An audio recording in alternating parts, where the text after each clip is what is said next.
अस्सलामुअलैकुम, कैसे हैं आप लोग? कैसे गुजर रहे हैं आपके रमज़ान? और आज 8वां है 9वां है रोज़ा? अभी तक मुझे गिनती याद नहीं हुई। 9वां रोज़ा है ना? हाँ 9वां रोज़ा है। कैसे गुजर रहे हैं भाई यार, पता नहीं चला। मतलब अब 10 दिन बाद यानी कल पहला अशरा कंप्लीट भी हो जाएगा। वैसे ये दिन इतने बुरे नहीं गुजरे, अच्छे गुजरे और रोज़े नहीं लगे। काफ़ी मौसम कंट्रोल था, जितना एक्सपेक्टेशन थी कि उतनी गर्मी होगी उतनी नहीं थी। एक आध दिन ऐसा आया था थोड़ा कि ज़्यादा गर्मी लग रही थी, लेकिन शाम में रोज़े के करीब करीब मौसम थोड़ा सा बेहतर हो जाता है। आज थोड़ा सा डिफरेंट शो करें। पता क्या होता है, जब मैंने प्रोग्राम शुरू किया रमज़ान का, जो ये शान सहूर है, तो मैं आपसे ये गुफ्तगू कर रही थी कि ना कितना मज़ा आता है, हम सब साथ बैठते हैं, इफ्तारी करते हैं, सहरी करते हैं, थोड़ा और क्लोज़ हो जाते हैं। मैं आपसे कह रही थी उसी तरह जब कोई खुशी या कोई भी ऐसा ख़ास दिन हमारी ज़िंदगियों में आता है, तो हमारे जो दिल से करीब लोग होते हैं वो हमें ज़्यादा याद आते हैं। चाहे वो हमारे एक साथ एक घर में नहीं रहते, हमारे साथ एक मुल्क में नहीं रहते, हमारे साथ एक इस दुनिया में नहीं रहते, तो आपके जो अपने प्यारे होते हैं वो आपको हमेशा बहुत ज़्यादा याद आते हैं। उनके साथ गुजारे हुए वो लम्हात, जिसमें शामिल है वो ईदें, वो सहरी, वो अफ्तारियाँ, और उनकी छोटी छोटी चीज़ें बहुत याद आती हैं और याद करनी चाहिए।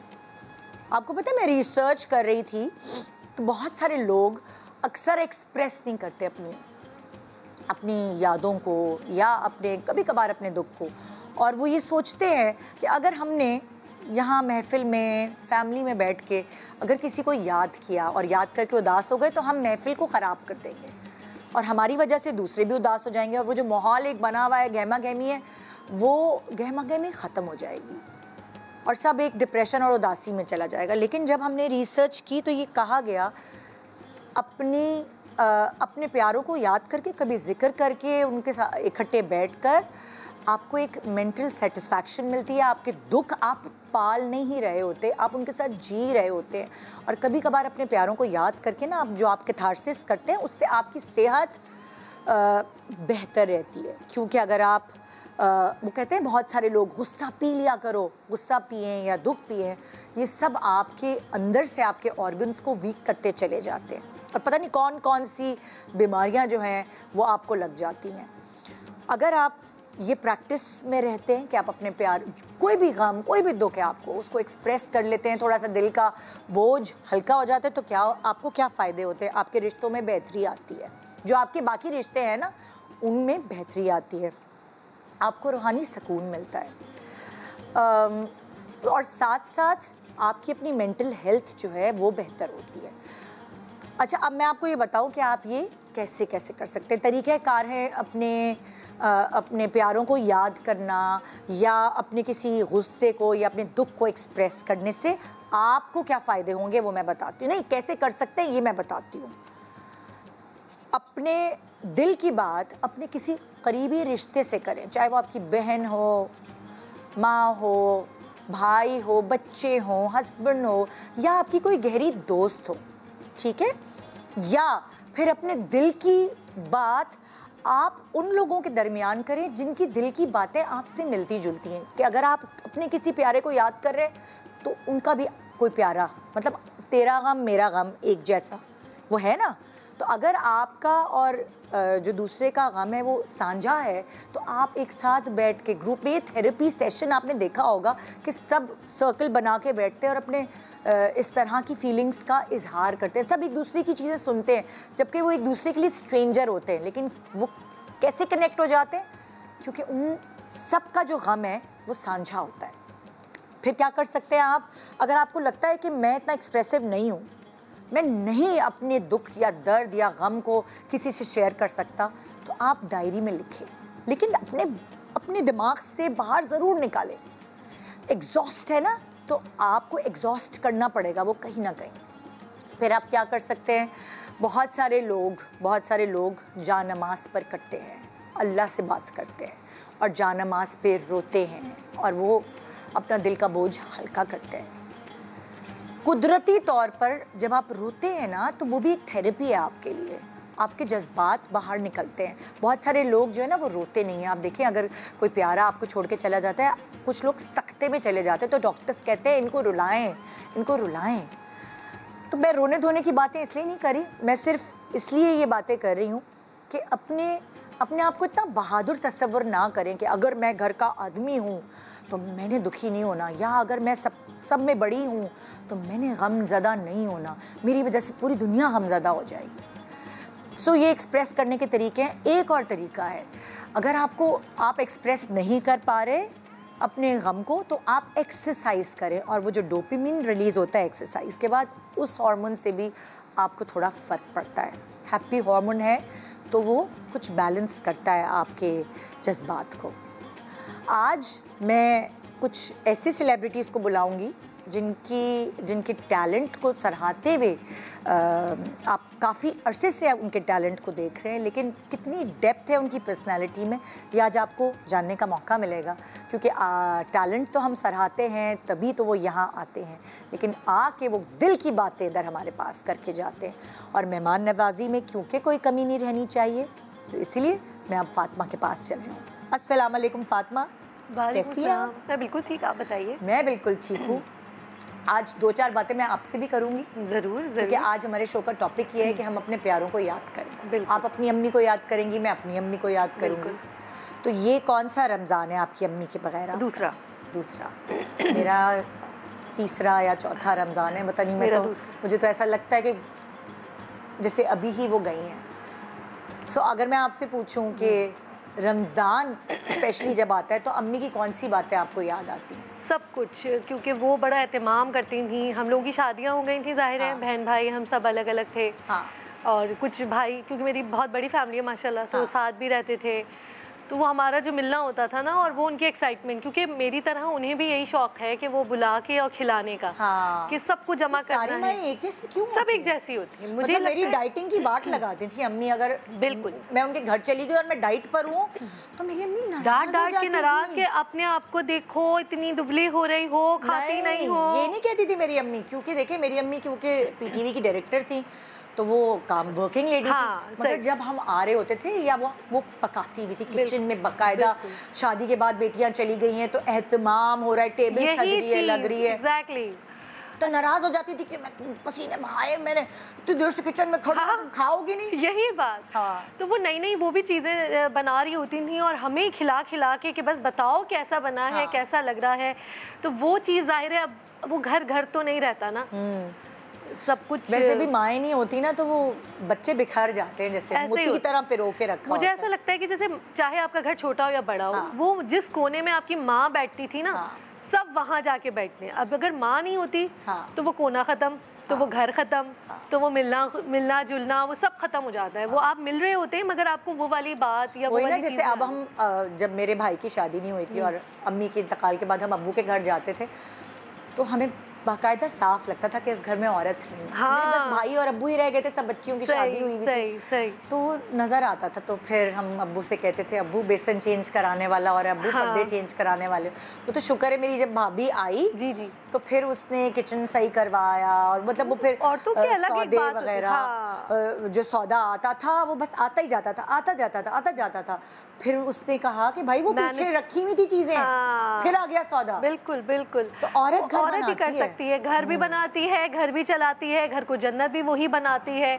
अगर वो चाहे तो घर को तबाह भी वो कर सकती है। अच्छा, क्या डिश आपने अपनी अम्मी से बनानी सीखी? मैंने तो सब कुछ अम्मी से ही सीखा। मेरी अम्मी बड़ा जबरदस्त पुलाव बनाती थी, शामी कबाब बहुत अच्छे बनाती थी, नरगिसी कोफ्ते और पाए निहारी। मतलब मैं क्या बताऊं, सारे मतलब उनका जो शौक था वो देसी फूड। तो मेरी अम्मी भी पाए एक्सपर्ट।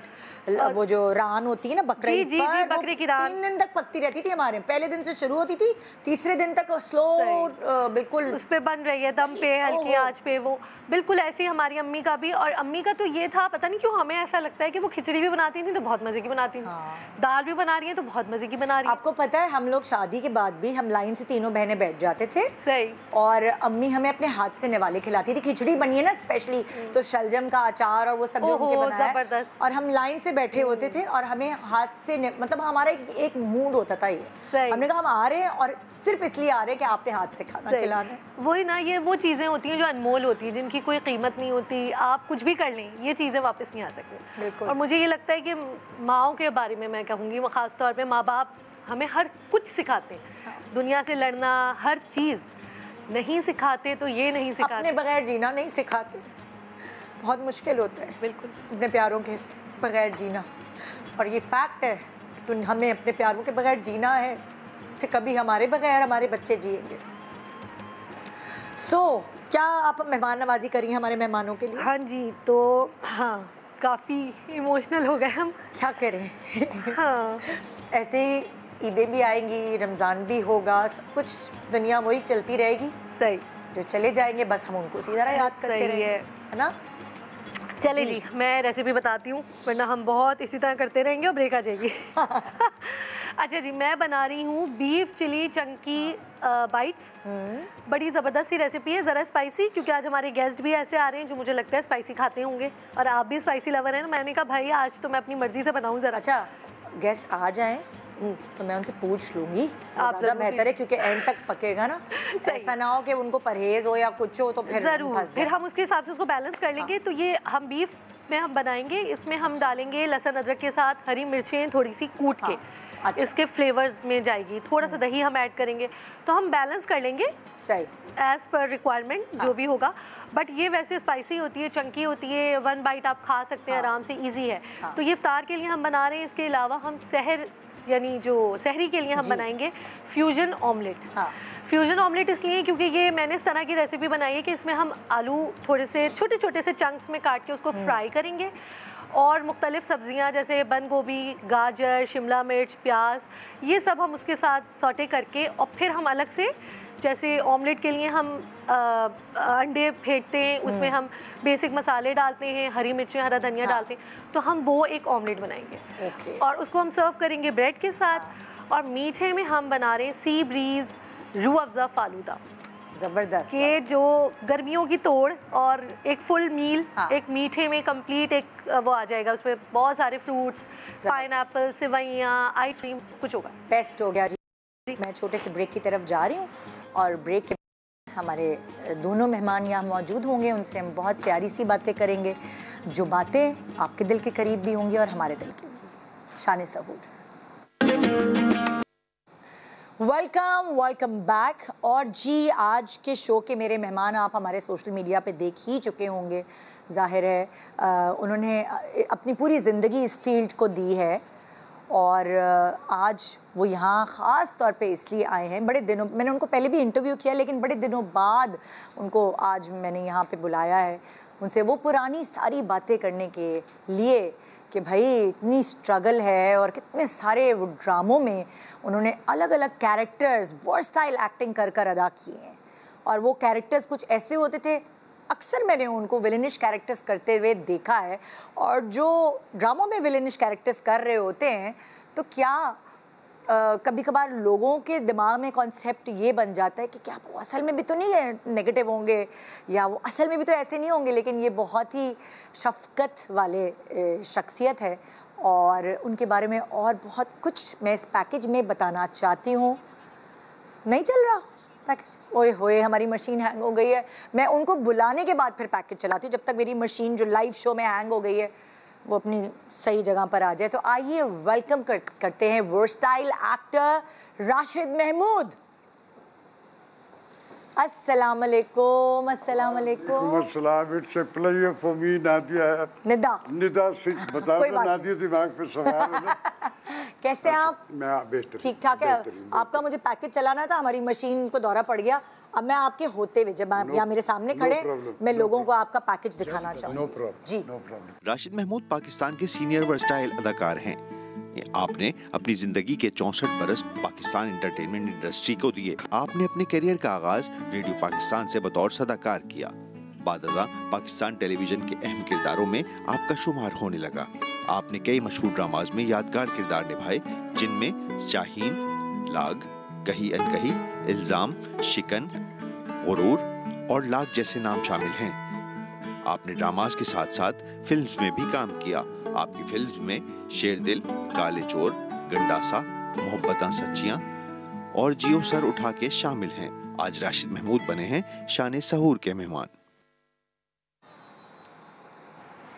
जी, तो ये पैकेज इतने सेकंड्स के पैकेज में हम आपकी पूरी जिंदगी तो नहीं सेव कर सकते, तो इसलिए हमने ये 2 घंटे जो हैं ये इसमें हम बातें करेंगे, हम रिकॉल करेंगे अपना पूरी बिल्कुल टोटल। प्लीज आइए, बैठ जाओ ना, आप बैठे। इस हाल में फ्री में बैठना जो है वो ज्यादा बेहतर होता है। बिल्कुल बैठिए आप। मैंने कहा ज़रा मैं अब अगले अपने गेस्ट को बुला लूँ, फिर इकट्ठे हम बातें शुरू करते हैं। इनको आपने जाहिर है मेरे शो पे पहले भी देखा है, कई दफ़ा देखा है। हंसते खेलते, शादी वीक हो या कोई भी इवेंट हो, ईद के शोज़ हों, ये मेरे शो पर रहे हैं। हमने जब शुरुआत की थी तब से लेकर अब तक। अब थोड़े बिज़ी हो जाते हैं तो ये कभी कभार हमें टाइम देते हैं।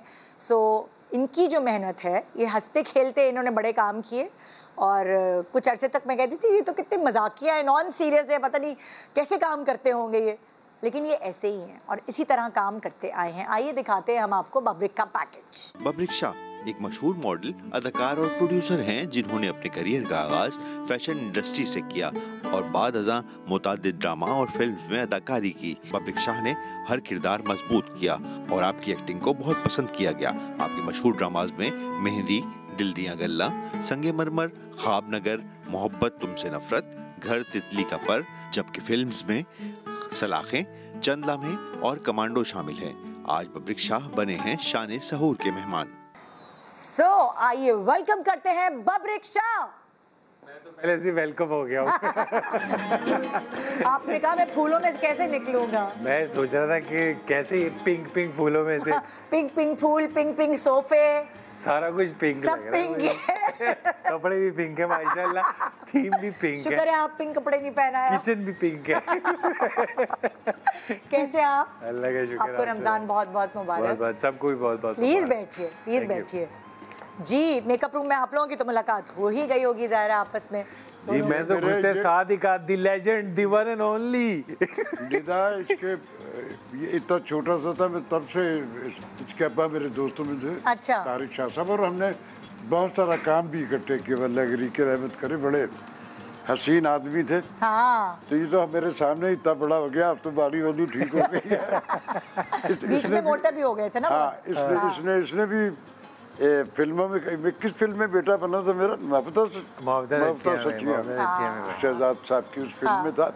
ड्रामा में भी हम, और एक फिल्म इसने खुद बनाई थी, उसमें भी था। मैंने आपका पहला शॉट उसी का लगा। आपने डायरेक्शन की थी कि प्रोडक्शन की थी? ये जो इनका पहला शॉट लगा वो मेरी फिल्म का ही था, मौला बेगा। मतलब वो डायरेक्शन थी कि प्रोडक्शन थी? प्रोड्यूसर भी यही था, डायरेक्टर भी यही था। अच्छा, राइटर भी वही था। और बहुत जितने पैसे इसने अपने जोड़े में तो सारे उसमें वेस्ट कर लिए।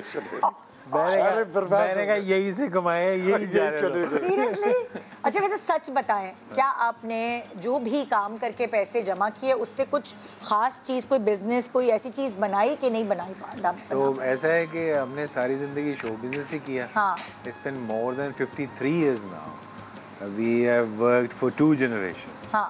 45 years मेरे लाइक आपके फादर। हाँ, उन्होंने काम किया। अच्छा, उनकी मुझे अभी भी फिल्म मिली, अप्रैल फूल, हीरो बने में आसिया के साथ, और गाना चल रहा है। मैं खुद परेशान हो गया। मैंने देखा, मैंने कहा यार बड़ी 50 इयर्स हो गए। नहीं तो 53 इयर्स जो कमाया वो आपने उस फिल्म में लगा दिया था। नहीं तो वर्ल्ड रिकॉर्ड बनाना था ना भाई। मुश्किल तरीन काम तो ये था जब मैंने फिल्म शुरू की। आपने ये सोचा नहीं कि कुछ मैं बकिया रख लूं पैसे? भाई सारे उसी में लगा दिए। अरे मैंने कहा देखी जाएगी, जुआ है जिंदगी। फिर क्या किरायों के घर में रह रहे हैं? नहीं अल्लाह का शुक्र है। मैं वही तो पूछ रही हूँ कि भाई अल्लाह का शुक्र है 4 है, घर की टेंशन नहीं है। अल्लाह का शुक्र है। सो अभी आप एक्टिंग के अलावा कुछ और करते हैं कि नहीं?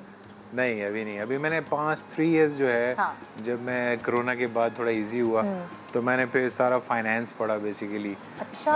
ये दुनिया में अभी डिजिटल फाइनेंस क्या है, हाँ।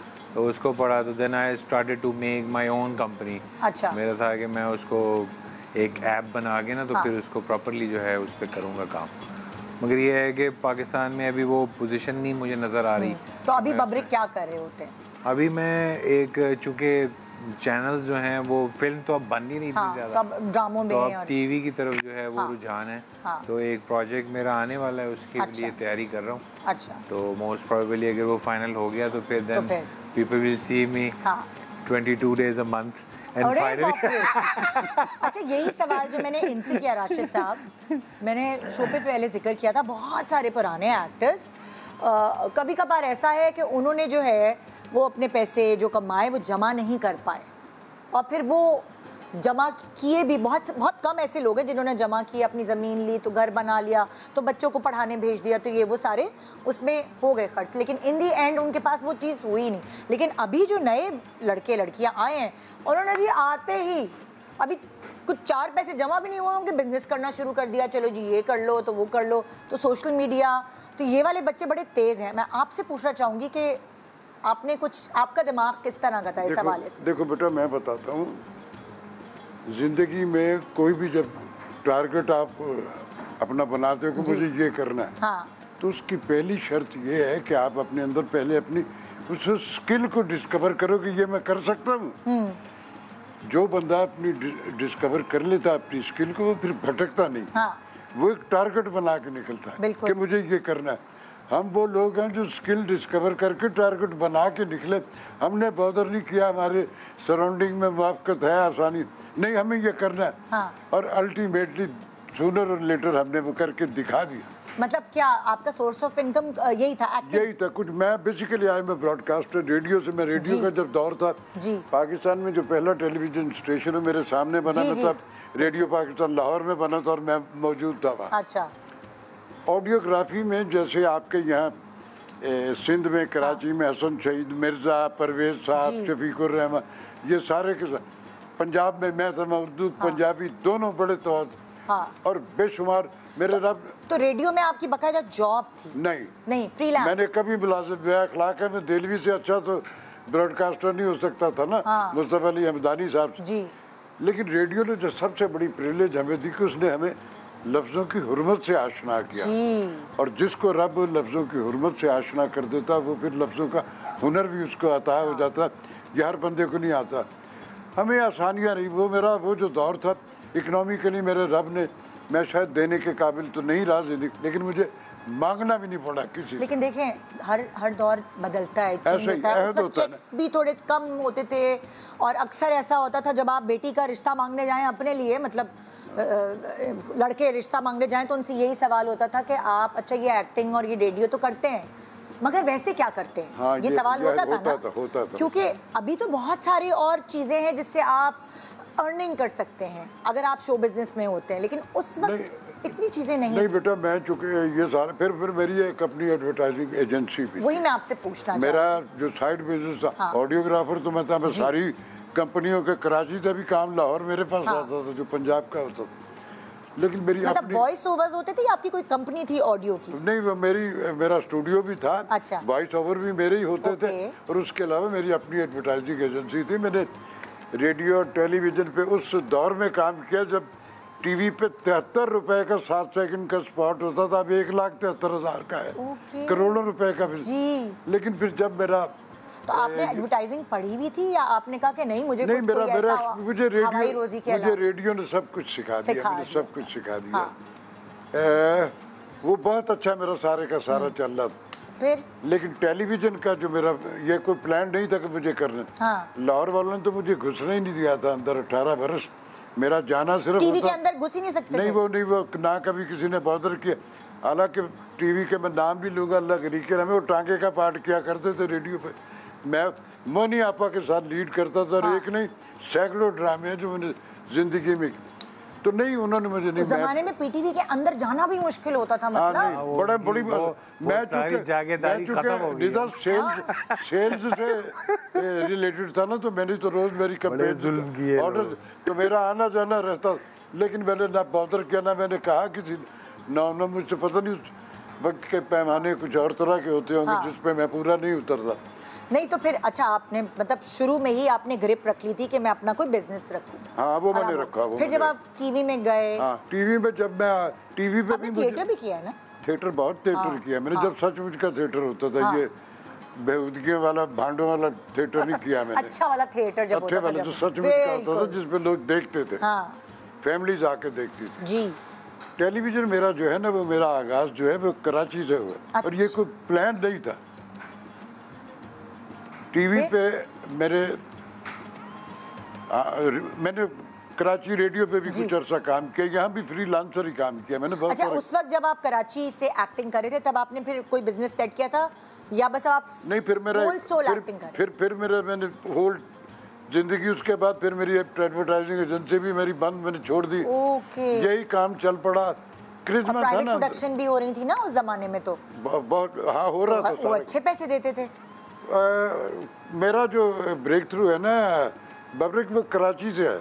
अच्छा। मोहसिन अली भाई, मोहसिन भाई, उनसे मेरी मुलाकात हुई, पता लगा उनको रेडियो। नहीं, मुझे एक बात बताएं, मैं ये पूछना चाह रही हूँ ना, क्योंकि मुझे किसी ने ये कहा कि जो पुराने एक्टर्स हैं वो ये जानना चाह रही है कि फाइनेंशियली अपनी कंडीशंस को कैसे। ये वाली बातें तो मैंने पहले भी की हैं। सुन लो बेटा, मैं कोई, मेरे ख्वाब बड़े नहीं थे, मैंने उतने ख्वाब देखे जिसकी ताबीर में खुद निकाल सकता हूँ। क्योंकि हर कोई एम्बिशियस भी नहीं होता उतना। वो कहते हैं टैलेंट है, क्रिएटिविटी है। राशिद भाई में एक अच्छी बात ये थी कि अपनी चादर में इन्होंने सारी जिंदगी मैंने बेटा दो कदम अंदर रखे चादर के। मुझे किसी को मैं देने के काबिल नहीं, तो मैं मांगना नहीं पड़ा सारी जिंदगी, किसी से नहीं मांगा मुझे। मैंने जो मेरा काम मिला मेरे लिए बहुत था। बड़ी इज्जत से माशाल्लाह फैमिली जो थी वो भी कराची आ गई थी आपके साथ? नहीं, मैं अकेला ही आया था। फिर मैं वाहिद आदमी, लोग माइग्रेट करके पंजाब से यहाँ आके काम कर रहे।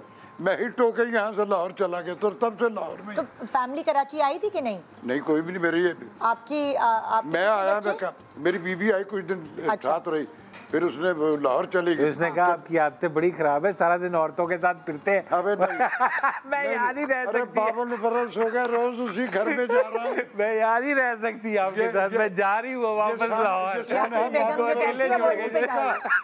रोज उसी घर में जाता हूँ, 3 बजे जाऊँ, 2 बजे जाऊँ, उसी घर में जाता। बेटा पता क्या, कुछ अनड्यू ख्वाब नहीं देखे। अच्छा। तेज रफ्तारी जविल्लत है बंदे की। देखिए अब तो ये होता है ना कि भाई अगर आप शोबिज़ में हैं, आपको एक सर्टेन गाड़ी चाहिए, एक अच्छे एरिया में घर चाहिए। ये रख रखा है जो मतलब ये थोड़ा शोबिज़, थोड़ी ग्लैमरस। बेटा सबसे पहले मैं उस वक्त नहीं था ऐसा। कराची से जब लाहौर गया तो सबसे पहले गाड़ी किसी के पास जाके 45-46 बरस पहले की बात है। मैं बड़ा लिमिट्स में रहा। मैंने बिल्कुल जिंदगी की जो जायज़ जरूरियात है उन्हीं पे। अच्छा चले, बंदा खुद तो किफायत शार होता है, लेकिन फैमिली नहीं, मेरी फैमिली भी ऐसी थी। मेरी फैमिली जो बेगम वो ख्वाहिशें नहीं करती थी कि सुने आप बाहर जा रहे हैं, मेरे लिए सर्टेन मेकअप लाएं। उसने आप यकीन करोगे, ये मुबालग खुदा की कसम, उसने मुझे जिंदगी में कभी भी नहीं, एक बार भी नहीं कहा मुझे ये ला के दो, मैं खुद लेके जाता। और मैं कभी इसलिए नहीं कहा इनको, ये वो कहते कि मैं इसको मेकअप का कहूंगी, ये अपने लिए सिगरेट के डंडे ले आएगा। हसीन वैसे ही थी। सिगरेट के डंडे ले आएगा, मैं सिगरेट डंटिंग पेंटिंग की जरूरत ही नहीं जिंदगी। इस उम्र में जब मियां एक बीवी को कह रहा हो कि कितनी हसीन थी वो, बस आज उसका ग्रे बाल है, तो आज भी मुझे वैसी ही दिखती है। ग्रे बाल है मगर आपको भी मुझे वैसी ही दिखती है। आपने पसंद की शादी की थी? कहाँ मिली थी आपको वो?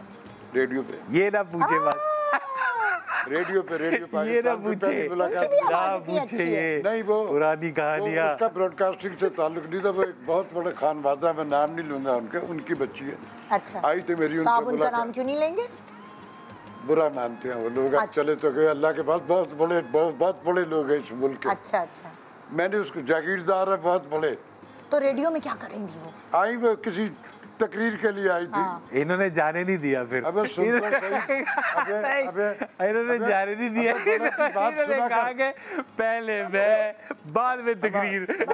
हमारी जिंदगी में अफाका पता। बड़े हो जाओ ब्रेक सुनो। हमने अपने बड़ों को सुना, तू भी सुना कर, इससे जिंदगी में मिल जाए। हाजिर। मेरी बेटा उनसे रेडियो पे एक टॉक करने आई थी, मुलाकात हुई, एफिलेट हुई, हमारी शादी हो गई।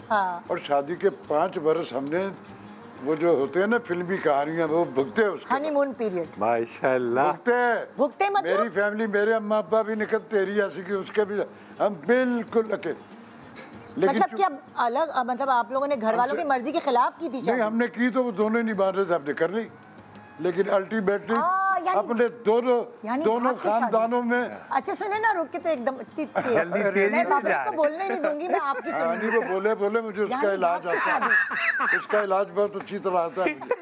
मेरे सारे कच्चे चिट्ठे मेरे पास है और मैं खुली किताब है, मुझे कोई परवाह नहीं। अभी एक आध जुमला बोलूंगा तो बंदा बन जाएगा।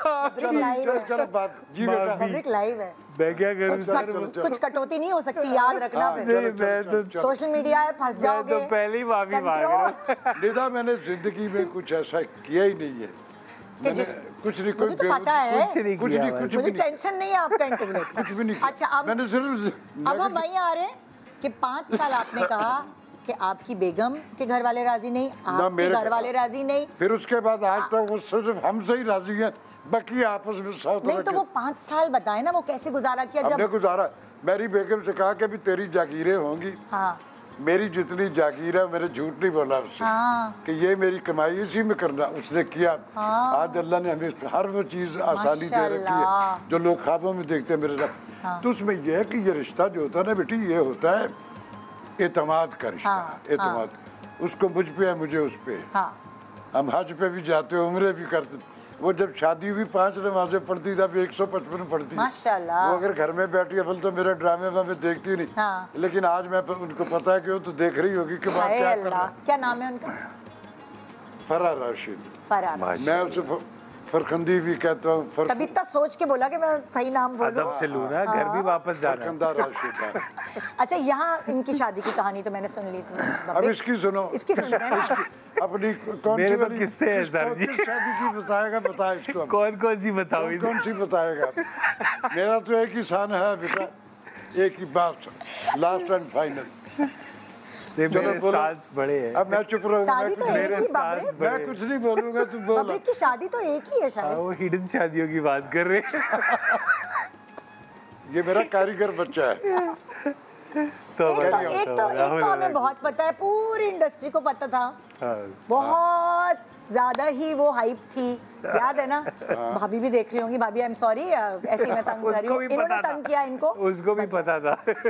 वो भी बहुत अच्छी है बेटी हमारी, इसकी मिसेज जो है। मैं वही हैरान हो रही हूँ कि अगर उनको पता था तो उन्होंने कैसे राजी हुई आपसे शादी? वो तो समझ लेंगे, उसका तो ऐसा था कि मंगनी भी हुई थी, मगर चूंकि उसकी तरफ से ज़्यादा मोहब्बत थी मेरी तरफ, उसका रुझाव ज़्यादा था, तो उसने कहा कि नहीं, मैंने इससे ही करनी है। तो आपको अकल का भाई कि मुझे इससे शादी करनी है, पहले आपने बहुत इधर उधर बेअक्लियाँ की, बहुत बेवकूफ़ियाँ की, तो फिर बेवकूफ़ी के बाद अकल कैसे आई?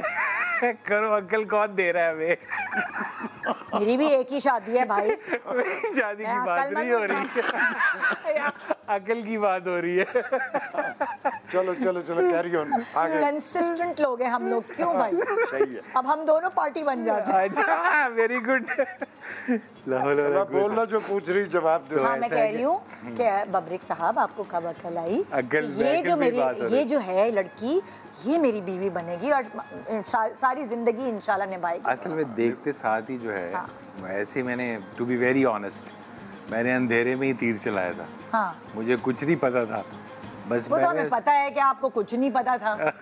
आपकी हिस्ट्री बता दी, आपको कुछ नहीं पता तो आप भी इसको कुछ नहीं है, ये तो अल्लाह का करम है, बस चलता चला जा रहा है। कुछ हमारे किया हुआ बड़ों का वो काम आता है, कुछ ये दुआएं भी होती हैं, दुआएं, माँ बाप दुआएं भी तो करते हैं। जात भी ऐसी है ना कि चलती चली आ रही है, तो इस वजह से दादा भी ऐसे थे, मस्जिदें बनवानी लोग। नहीं, जो मैं तो बेवकूफ़ियों की बात कर रही हूँ, कोई जो पहली बेवकूफ़ियाँ हुई तो वो अम्मी और अब्बू उस वक्त राजी नहीं हुए या क्या? नहीं, अब्बू ने तो कहा कि देखो मेरा काम था तुम्हें तालीम देना, करनी निभानी तुमने, तुम्हें पसंद है कर लो, अगर निभा सकते हो तो कर लो। वो तो बाद में मैंने खुद ही रियलाइज़ किया कि नहीं, मैं ऐसे नहीं चल सकता, क्योंकि मेरी तबीयत जो है वो लीडिंग है।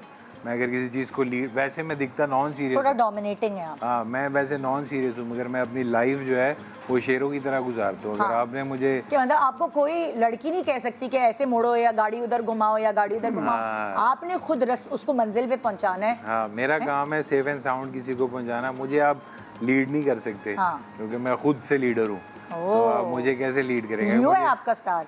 हाँ, मेरा कैप्रिकॉर्न है। कैप्रिकॉर्न भी हो, सही है भाई। तो ये है कि अगर मैं किसी चीज़ को छोड़ देता हूँ तो फिर आपको बहस करने की ज़रूरत नहीं है मेरे साथ, कि कोई मुझे क्लैरिफाई करता है कि यार ये इस तरह है तो मैंने इस तरह कर दिया, once I am done with it, then I am done with it. लेकिन आप में बहुत चेंजेस आई वक्त के साथ साथ। शुरू में मैंने सुना था बब्रिक ऐसे करते हैं शूटिंग पे, वैसे करते हैं, ये थी ना या अफवाह थी? वक्त के साथ साथ इंसान सीखता है, मैच्योर हुआ। हाँ, वक्त के साथ क्या करते थे? सेट छोड़ के चले जाते थे? क्या करते थे? हाँ, लड़ पड़ता था, जज्बाती थे। तो हमेशा से था ये, तगड़ा भी था ना, फाइटिंग भी करते थे, डंड सपाटे लगाता था, जिम में जाकर डरा के दूसरे पे चढ़ जाता था। सच्ची बब्रिक? हाँ, ये बातें मैंने आपसे कभी नहीं की हैं। स्टेशन में मैंने एक डायरेक्टर को बब्रिक ऐसा ही कैसे पीटी भी गए किसी डायरेक्टर को? प्रोड्यूसर जब भी मुझे देखता था तो वो यूं करके गुजर जाता था, देखा फिर आ गया। और उस वक्त आपकी डील डॉल भी ना ऐसी बॉडी ये वो है ना। असल में मैंने की थी मार्शल आर्ट, तो वो किसी बात से ना उसने हाथ उठाया तो मैंने उसको ब्लॉक करके यहाँ से, तो यहाँ से रिवर्स में उसको पंच दिया, तो एक पंच उसके मुंह पे लगा, तो उसने फिर वहाँ से दूसरा हाथ उठाया, मैं तो दूसरे को ब्लॉक करके नीचे से दो पंच में के बारे एक नारियल की तरह फट गई दूसरी जगह, मेरा हो गया काम। लेकिन लड़कियां आपको फिर सही रखती थी, जो माशाल्लाह हिस्ट्री थी आपकी, वो आप मैंने सुना है बड़ा ये जैसे कहती थी वैसा किया करते थे। नहीं, मैंने आपको बताया मैं नेचुरल लीडर हूँ, ऐसा कुछ नहीं है। बाद में हुए जब वो नई अच्छी लगी थी तो वही आपको कहती थी चलो उधर मुड़ो, चलो उधर चलो। देखो, जब आप किसी से मोहब्बत करते हैं ना, किसी से प्यार करते हैं, तो उसका एक डेकोरम होता है, वो आपको फॉलो करना पड़ता है, मजबूरी है। अगर आप किसी से प्यार करते हैं, आपकी कोशिश होती है कि मैं इसका दिल ना दुखाऊं। अब जैसे राशिद भाई से मुझे प्यार है। भाभी जरा आप इधर उधर होइएगा, मुझे एक इससे बात पूछनी है। भाभी जरा आप इधर उधर ना, बच्चे देखिए, बच्चों को देखे जरा। एक बात पूछ के ब्रेक पे जाऊंगी। सही, मैंने सुना आप तो इंतजार क्या करते थे लोग शूटिंग पे? जो अगर राशिद भाई से प्यार है तो हम इन्हें छेड़ भी लेते हैं और इनकी सुन भी लेते हैं। मोहब्बत का डेकोरम यही है मेरे तो। अच्छा, मैं राशिद भाई मैं इससे कह रही थी कि मैंने तो सुना था कि ये शूटिंग हो रही होती थी उन हीरोइन साहिबा की, और ये बाहर इंतजार में होते थे जब तक शूटिंग पैकअप नहीं होती। ये सोफे पे वहाँ होता था तो सोफे पे लेटे होते थे। बाइक पे मैं जाता था। सही है ना, सही इंफॉर्मेशन जो तूने कहा बेटी एग्जैक्ट है, सही था, है ना? मतलब पूरे दिन देखो जो है क्या होता था, फ्री टाइम होता था तो फिर मैं उसके साथ जब पासवान निकल जाता, रुखसत हो जाता तो फिर ऐसी कैफियत होती। अच्छा, वो हो रहा है ओवरलैपिंग हो रही है, दोबारा से एक्शन रीप्ले। क्या होता था? बाइक पे बैठ के जाते थे, बाइक पे बैठ के जाता था, शूटिंग होती थी, उसको वॉच करता था। जब फ्री होती थी फिर मेकअप रूम में उसके साथ गपशप लगाता था, और पूरा दिन उधर ही रहते थे, इंतजार करते रहते थे उसका। सारा हर टाइम तो नहीं होता था, मगर हफ्ते में 1-2 दफा जरूर जाता था। सच बताएं, सच है। नहीं, सच बताएं, भाभी ने कभी ताने दिए कि मेरे लिए तो इतना इंतजार नहीं होता तुमसे, पहले तो तुम खूब इंतजार किया करते थे? कभी ताना नहीं दिया यार, ये उसकी ग्रेटनेस है। जन्नती है भाभी आप। उसने मुझे तमाम बुराइयों के साथ, उसके सब्र ने तुझे बंदे का पुत्र बनाया, ये मैं बताऊं तुझे। मैंने कि उसके सब्र ने, यानी कि मुझ में क्वालिटी कम थी, बुराइयां ज्यादा थी, तो उसके बावजूद उसने उसके एक्सेप्ट किया। आप दिल के तो साफ ठीक हो गया ना, बड़ा होके ठीक हो गया ना। राशिद दिल का साफ इंसान है, पता है। एक छोटा सा वक्फा ले रहे हैं, वक्फे के बाद देखते रहिए शान सहूर। Welcome back. आप देख रहे हैं शान सहूर, और राशिद महमूद और बब्रिक मेरे पास यहाँ मौजूद हैं, और दोनों एक दूसरे को छेड़ रहे थे बड़े मज़े से। अच्छा, हमने शो जब शुरू किया तो हमने कहा कि हमारे अच्छे दिन भी होते हैं ज़िंदगी के, बुरे दिन भी होते हैं, दुखी दिन भी होते हैं, टायरिंग डे भी होते, अलग अलग इमोशंस हैं, ज़िंदगी उससे बनती है, ठीक है ना? मैं अभी कहीं आपका इंटरव्यू देख रही थी तो मैंने देखा, मुझे नहीं पता था, वरना मैं ज़रूर आपसे अफसोस करती। आपका एक यंग बेटा जो कतर एयरवेज़ में, जी बेटा, वो उसका मुझे कितना अरसा हो गया उसकी डेथ को, मुझे बहुत दुख हुआ सुनकर। 2013 में मैंने ज़िंदगी की बेटी उसके लिए बड़ी मेहनत की, मेडल लेता था, वो टॉप करता था अपनी आखिरी पढ़ाई के उस लेवल तक आते हुए। बड़ी आला उसकी जॉब हो गई कतर एयरवेज पे। आपके कितने बेटे? मेरे 2, एक उसका बड़ा है। अच्छा, लेकिन ये मेरा लाडला था। मेरा बड़ा जो है, हाँ, वो भी एक बहुत बड़ा कंसर्न है, एक ब्रांड है, उनके मार्केटिंग में है। अच्छा, ये उससे छोटा था। अच्छा, लेकिन ये पढ़ाई में ज़्यादा मेरे, और चूंकि ये मेरे होता ना, बच्चों में से सारे बच्चे जो होते हैं वो चाहिए थे, जैसे आप छोटा वाला छोटा रहता है ना हर वक्त। काज़म भाई की तुम ज़्यादा लाडली हो? नहीं, मैं सबसे बड़ी हूँ, बीच वाली लाडली है। अच्छा, वो ज़्यादा वो लाडली है। अच्छा, तो ये वो भी मेरी जान है, मेरे सारे बच्चे। लेकिन ये चूंकि मेरे साथ ज़्यादा एफिलेटेड था, एक बरस ये वहाँ इसकी जॉब रही, छुट्टी पे आया, एक दिन पहले उसे लेके आया हूँ। अच्छा। दूसरे दिन वो कुछ मेरे साथ बातें कर रहा है और बबरिक मुझे पता क्या कह रहा, तूने तो देखा हुआ उसको जी। मुझे कहता बाबा आप ये फिक्के फिक्के जो चैनलों के ड्रामे होते हैं ना उसमें काम ना किया कर। हाँ। अभी मैंने कहा यार ड्रामा चैनल फिक्का ये कुछ है। हाँ। मुझे बजट तो मीठा मिलता ना, मैं तुम्हें तेरे लिए कर। हाँ। लीव इट, अब मैं हो गया हूँ तो कुछ इस तरह की बातें करता। हाँ। दूसरा दिन था, बातें करते करते बेटे एक 6 फुट 2.25 इंच कद, मुझसे भी ऊंचा। हाँ। ये खूबसूरत डोमिनेटिंग फिगर कश्मीरियों की होती, मैं तो लगता नहीं, मैं तो सारी जिंदगी घरों से बाहर रहा है। हाँ। अपने इस शोबिज़ में तो इसमें तो हमारी कुछ ग्रूमिंग में कुछ और ही की तरह को बात करते करते एकदम से जैसे सांस बंद होता है ना उसका, यो तो मेरे दिल में ये लगा या अल्लाह खैर, और वो एकदम से नीचे गिरा। विदिन सेकंड ही इज नो मोर। वो चला गया। का मतलब जवान लड़का, कुछ भी नहीं, कोई उसको प्रॉब्लम बीमारी कोई कुछ नेवर नेवर नेवर। लेके गए हॉस्पिटल शेख ज़ैद हॉस्पिटल, तो मैंने वो जो मैं अपने उन बहन भाइयों सब आ गए जो उनके लिए ले तो गया उसको वहाँ, लेकिन मुझे पता था कि ये अल्लाह के पास जा चुका। जब लेके गए तो डॉक्टर ने भी यही कहा कि ये जी इतनी देर पहले मिनट और सेकंड गिन के बना थी, और एग्जैक्ट उसी में। तो बेटा क्या हुआ क्या था, डॉक्टर ने क्या कहा? उसने कहा कि जी जो ज़्यादा सेहतमंद लोग होते हैं ना, ये भी एक होता है हार्ट अटैक, एक होता है हार्ट फेलियर, स्विच ऑफ हो गया उसका and he is no more. Oh my God. तो लेकिन वो जो रब की रजाओं से है। और उस वक्त उसकी क्या उम्र थी? 26 बरस पूरी नहीं थी। 5 प्रमोशन लिए उसने मेडलों के साथ, इस कदर लायक था। जहाँ कस्टम पब्लिक से शुरू और जिस मेरी कोशिश, मैं तो इस्लामिया कॉलेज से ग्रेजुएशन की थी और कोई ऐसा होनहार नहीं था, लेकिन मैं फेल कभी नहीं हुआ। वो मैं जाता था जब उसके स्कूल या कॉलेज में जो इवेंट, तो उनको पता होता राशिद महमूद आया, इसका बेटा ही टॉप कर, और वो ही टॉप करता। लेकिन बेटा जो आया उसे जाना भी है, ये रब जानता है कौन कब जाएगा। 2013 में हुआ ये सब। 2013 और अब 2025 है। 12 साल। तो आपको दोबारा से, मतलब एक बाप के लिए औलाद फिर माँ बाप का गम बर्दाश्त कर लेती है कि उसको, वो ये कहती है कि भाई जाना है सबने, लेकिन एक औलाद के लिए, मतलब लाइक एक बाप के लिए औलाद का गम बहुत मुश्किल होता है। बेटा मेरे एक दोस्त का शेर है, बिछड़े लोगों की याद आती है, बिछड़े लोगों की याद आती है जब अकेले सफ़र नहीं होता। चला गया वो चला गया, लेकिन जो यादों में है, जो मेरे कलेजे में है, अपने ख़ानदान के कलेजे, वो तो हमारे साथ ही है। जन्नतों में चला गया, बिल्कुल मासूम बच्चा, भी तो उसने देखा ही कुछ नहीं था। तो कैसे आप दोबारा ज़िंदगी की तरफ, आप दोनों मियाँ बीवी कैसे वापस आए? क्या तरीके? मैं बेटा कुछ 3-4 महीने, जैसे मेरे सारी कम्युनिटी, फ़खरी का भी यही हुआ था, उसका भी, सारे मेरे भी यही था।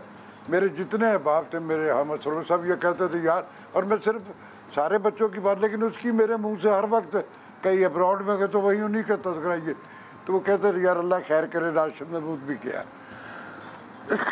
मैं एक ट्रांस में चला गया था। मेरी बीवी बड़ी अल्लाह वाली है, उसने एक दिन मुझे कहा राशिद साहब आप बड़े इस्लाम की बड़ी बातें भी करते, ये भी करते, आपके बिलीव जो है।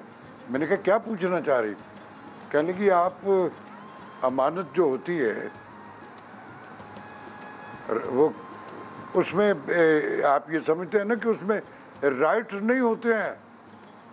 अमानत, ये औलादें जो है रब की अमानतें हैं ना पेरेंट्स के पास, ये आपके पास रब की अमानत थी। मैंने कहा हाँ मेरा बिलीव है, सबका है ये। तो कहने लगी अमानत जो होती है ना उस पर राइट्स नहीं होते, उस पर ड्यूटी होती है केयरिंग। आपने केयरिंग की, तो मैंने कहा तुम्हें नहीं पता मैंने की? तो कहने लगा वाई यू वरीड। इस इंटरप्रिटेशन के बाद मैं आहिस्ता आहिस्ता से कि यार बात तो सही, वो तो जन्नतों में चला गया भाई। तो फिर आहिस्ता आहिस्ता आहिस्ता आहिस्ता वक्त भी गुजर गया, याद भी करते, हर वक्त याद करते। लेकिन बेटा ज़िंदगी जो इसी वेरिएशंस का नाम ही तो को आ रहा है। कोई आप और आपकी वाइफ अकेले रहते? बच्चे किधर हैं? वो अपने अपने घरों में। मेरा बड़ा बेटा, एक बेटा है आपका और एक बेटी है, वो अपने घर में मैरिड है।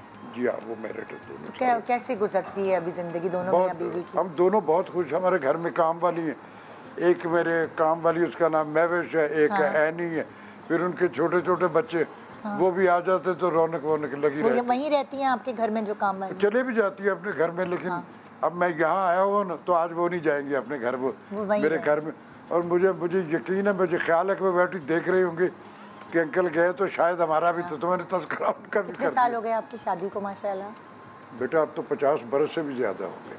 50 बरस कहते हैं ना कि कुछ साल गुजरते हैं तो बोरियत शुरू हो जाती है आपस में, क्या दोबारा बुढ़ापे में फिर वो कुर्बत हो जाती है मियाँ बीवी की आपस में इस तरह? बेटा जब आप दोनों पे एक कॉन्फिडेंस और एक एतमाद का ये रिश्ता ही है उसका, जब ये होता है ना तो जिसको कहते हैं ना कि औरत की वजह से घर जन्नत होता है।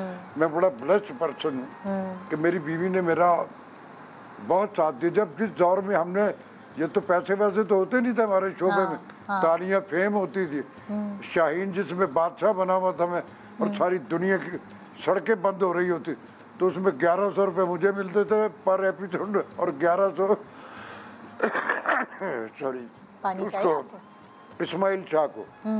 लेकिन वक्त की रफ्तार भी कुछ स्लो थी, इस तरह का फास्ट मोमेंटम नहीं था, और फिर वो कदरें भी कुछ ऐसी थी जिन पे अमल फिजिकल इम्प्लीमेंट्स होती, और उन पैसों में बरकत भी थी।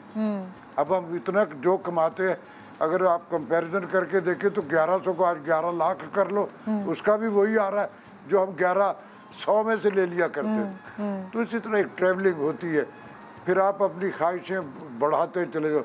मैं अनड्यू ख्वाब नहीं देखे बेटा कभी जिंदगी में।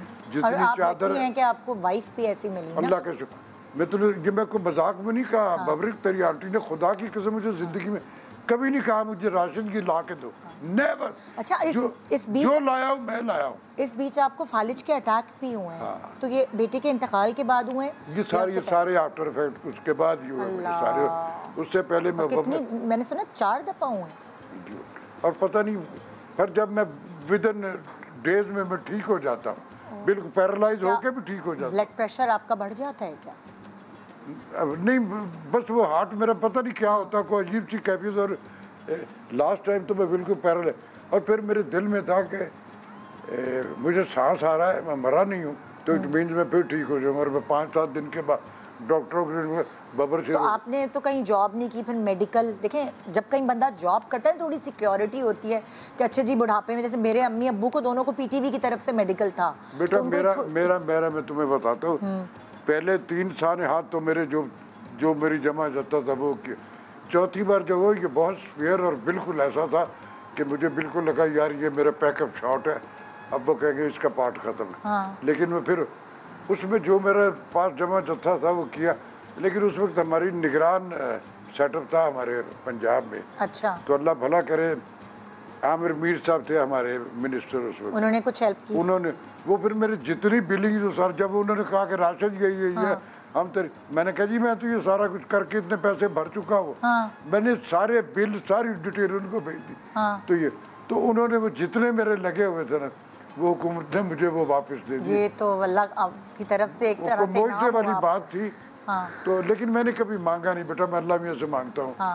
मुझे भीख वीक और ये जो आप अपने माशाल्लाह सही हैं आप। अल्लाह का शुक्र, अल्लाह मुझे बेटा अभी कुछ काम मेरे जिम्मे हैं जो मेरा अल्लाह मियाँ मुझे रख लेता है, ठीक कर लेता, और वो मैं इंशाल्लाह करके जाऊँगा। रब ही को राजी रखा सारी जिंदगी, उसकी रजाओं से। लाइफ इजी नहीं होती, हमारी लाइफ बड़ी ग्लैमरस लगती है, बड़ी मुश्किल है बेटा, बड़ी मुश्किल भी है कि ये तो टीवी पे आते हैं तो क्या ग्लैमरस लाइफ होगी।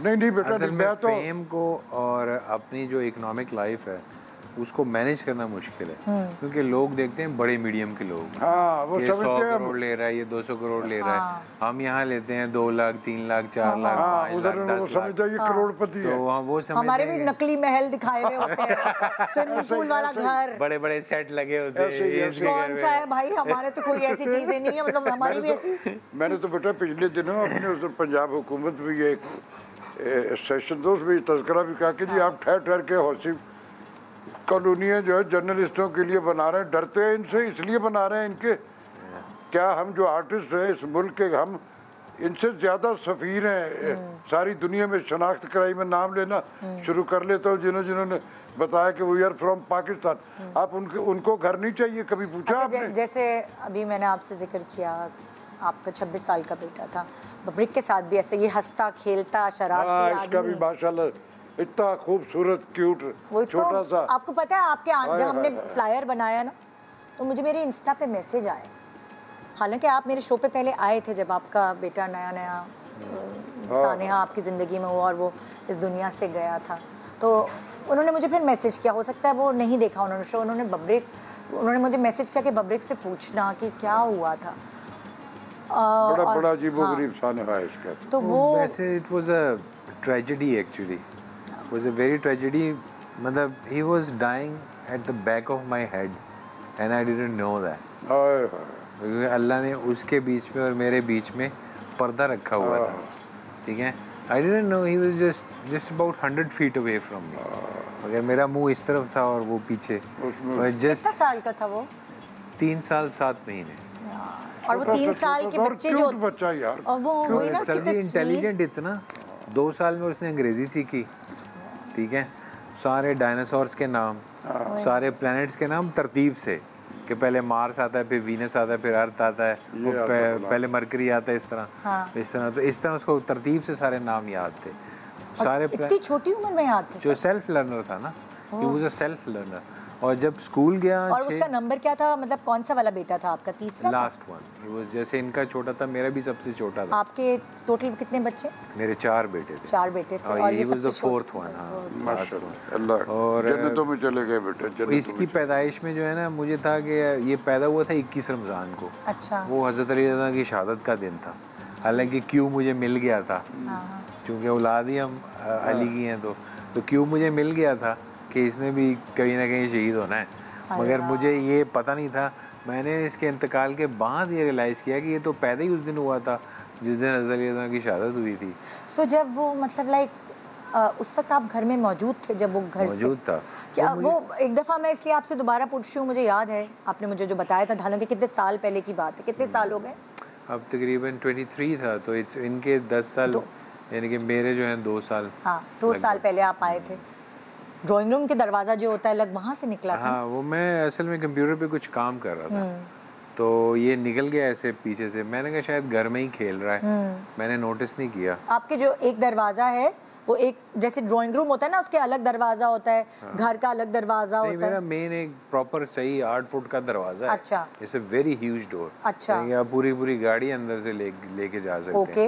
और फिर उसके अंदर जाके 2 दरवाजे हैं? नहीं, उसके बाहर फिर यानी कि एक मेन गेट है। अच्छा। जहाँ से मतलब आपके घर माशाल्लाह ह्यूज है, तो वो ये है कि वो वहाँ से निकल के वो, मैं समझा कि शायद वो घर के अंदर ही कहीं घूम रहा है। ओके। क्योंकि काफ़ी डिस्टेंस है, वो अक्सर गलियों में खेलता है, घर के चारों तरफ गलियां हैं। हाँ। तो मैं समझा शायद इधर गलियों में भाग दौड़ रहा है, खेल रहा है।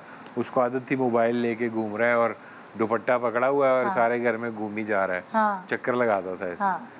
तो मैं समझ शायद घर में है। एक उसकी बुरी आदत ये भी थी कि वो निकल जाता था बाहर। छोटू है ना, इतना छोटू बाहर निकल जाता था। कई दफ़ा उसको लोग लेके आए, फैंस लेके आए, पड़ोसी लेके आए, माली मतलब वो पहले भी निकल चुका है घर से? मैं उसको मल्टीपल टाइम लेके आया। मेरे पास एक वीडियो भी है। ऐसे ही निकल गया था, तो मैंने उसकी वीडियो बना ली उसकी माँ को दिखाने के लिए कि इस पे ध्यान रखा करो, ये निकल जाता है बाहर। तो इसने वो दरवाज़ा खोला तो बाहर एक्वाफोनिक पाउंड उन्होंने बनाया हुआ था। वो पाउंड जो था उसमें मछलियाँ थी, तो ये मछलियों को देखने के लिए बहुत गहरा नहीं था वो पानी? ज़्यादा गहरा था। अच्छा। हाँ, बहुत गहरा था, तकरीबन 9 फुट के करीब था। और कितनी करीब था आपके घर से वो? मेरे घर से कोई तकरीबन 20-30 फीट पे। और वो खूबसूरती के लिए बना हुआ था जैसे? नहीं, वो पौधों को पानी देने के लिए अच्छा, बना हुआ अच्छा, था। अच्छा। टैंक सा था। मगर मिस्टेक उस बंदे की ये थी कि उसने उसके ऊपर जो है कोई जाल नहीं बिछाया था, कोई रेलिंग या कोई ऐसी ऊपर उसके सिर्फ जाल लोहे का बिछा देता। तो किसी ने उसके अंदर गिरना नहीं था। उसमें मल्टीपल टाइम बच्चे गिरे हैं। अच्छा। हाँ, ये सिर्फ इसकी लिखी हुई थी। उस दिन कोई था नहीं वहाँ पे, संडे का डे था, तो छुट्टी थी, तो उस वक्त जगह पे कोई अवेलेबल नहीं था। तो फिर ढूंढता हमने उसको, तकरीबन 15 मिनट्स में मैंने ढूंढ लिया था। तो बट मुझे जो है, जब मेरी बेगम ने बाहर शोर किया ना, तो मुझे पता लग गया कि या तो ये गाड़ी के नीचे आ गया या जो है इसके साथ कोई बड़ा काम हो गया। तो मैंने फौरी शर्ट पहनी, मैं निकला तो ये पानी के बाहर पड़ा हुआ था।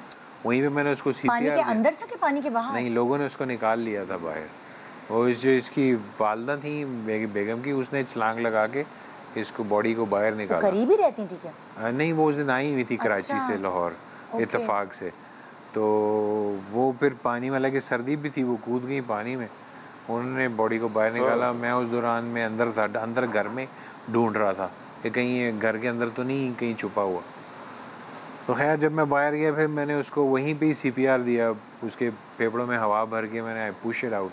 जैसे ही मैंने पुश किया तो उसके लंग से सारा पानी निकल कर उसके नाक से और मुंह से बाहर आया, but he was like purple quiet and he didn't react to my pumping. तो मैंने रियलाइज़ किया कि ये काफ़ी देर हुए पास हो चुका हुआ है, he is no more, he is like वहाँ पे सिर्फ बॉडी थी and he was like quite way. वालदा ने मुझसे पूछा कि क्या है, मैंने कहा माँ जी कुछ भी नहीं है, ही इज़ गॉन। तो वो तो उसी वक्त बेचारी रो रही थी कि वेरी सैड। वो अपनी वाइफ को कैसे संभाला? देखें उसको नहीं संभाला जा सकता, माँ के जज्बात और तरह के होते हैं। इनके केस में इनकी जो बेगम थी वो स्ट्रांग थी, ये थोड़े से वीक थे। मेरे केस में ये था कि मैं स्ट्रांग था और मेरी बेगम जो है वो वीक थी। और वो मसला ये था कि मैं देखता था कि यार नबी करीम सल्लल्लाहु अलैहि वसल्लम ने भी तो अपने तीनों बेटे दफनाए हैं, ठीक है, तो मैं सोचता था कि अली ने भी तो बेटे दफनाए हैं, कितने जंगों में शहीद हुए।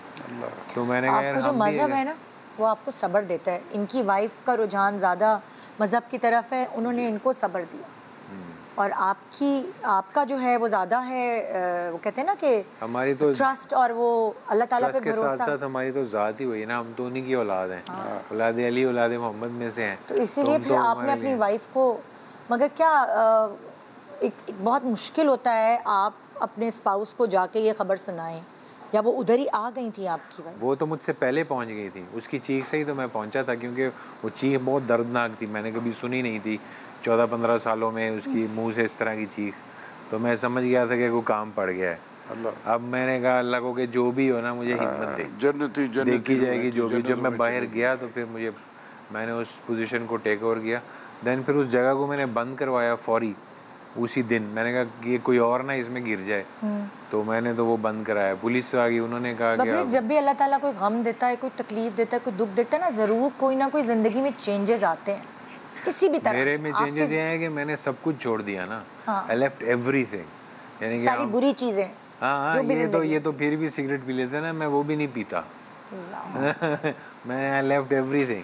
तो मेरा बिकॉज मुझे ना, मैंने बाप को दफनाया, ठीक है, मैंने अपने बेटे को हाथों से ही दफनाया, गुस्ल भी खुद ही दिया, जनाजे भी पढ़े, और कब्र में भी अपने हाथों से उतारा, किसी को उतारने नहीं दिया। तो मेरे साथ मेरे हमजुल्फ वगैरह बाकी सारे खड़े थे, तो उन्होंने मुझे कहा कि अगर हमें उतारना पड़ता तो हम तो आधे मर जाते। तो मैंने कहा इसलिए अल्लाह ने आपको ये दिन दिखाया भी नहीं। अल्लाह कहते हैं ना, गम उतना ही देता है जितना इंसान बर्दाश्त कर सके। पहले अल्लाह ताला तैयार करता है अपने इंसानों को, अपने प्यारों को तैयार करता है। एक दफ़ा मैंने अपनी नानी को दफनाया था, लाइक मेरे जो है नानी की छोटी बहन थी, उनसे मुझे बहुत ज़्यादा प्यार था, तो मैं उन्हें नानी ही कहता था। तो मैं उन्हें घर में जैसे इन्हें छेड़ता हूँ ना, तो मैं उनके घर में चला जाता था, चोरी चोरी चुपके से जाना, पीछे से पकड़ लेना। हालांकि हमारे पठानों में ये चीज़ बड़ी बुरी समझी जाती है, मगर मैं चूँकि उनके साथ बहुत फ्री था और उन्होंने मुझे इजाज़त दे रखी थी, तो मैं छेड़ता था उन्हें जाके। तो बड़ी मुझे अजीज। फिर जब उनका इंतकाल हुआ तो उनका इंतकाल हुआ बीमारी से। तो इवन उनके जो मतलब अपने रिश्तेदार बच्चे थे सारे, वो भी उन्हें नहीं दफना रहे थे। तो फिर मैं अकेले ही कब्र में उतरा, मैंने अपने हाथों से उन्हें अकेले ही दफनाया। आप लोगों के आने से पहले ना हम लोगों ने रिसर्च की थी, क्योंकि मैं अपनी अम्मी का भी जिक्र कर रही थी, और जब कोई खुशी या कोई कमी आती है, आई डोंट नो, जिससे आप करीब होते हैं, उनसे आप प्यार करते हैं, वो ज़रूर याद आते हैं।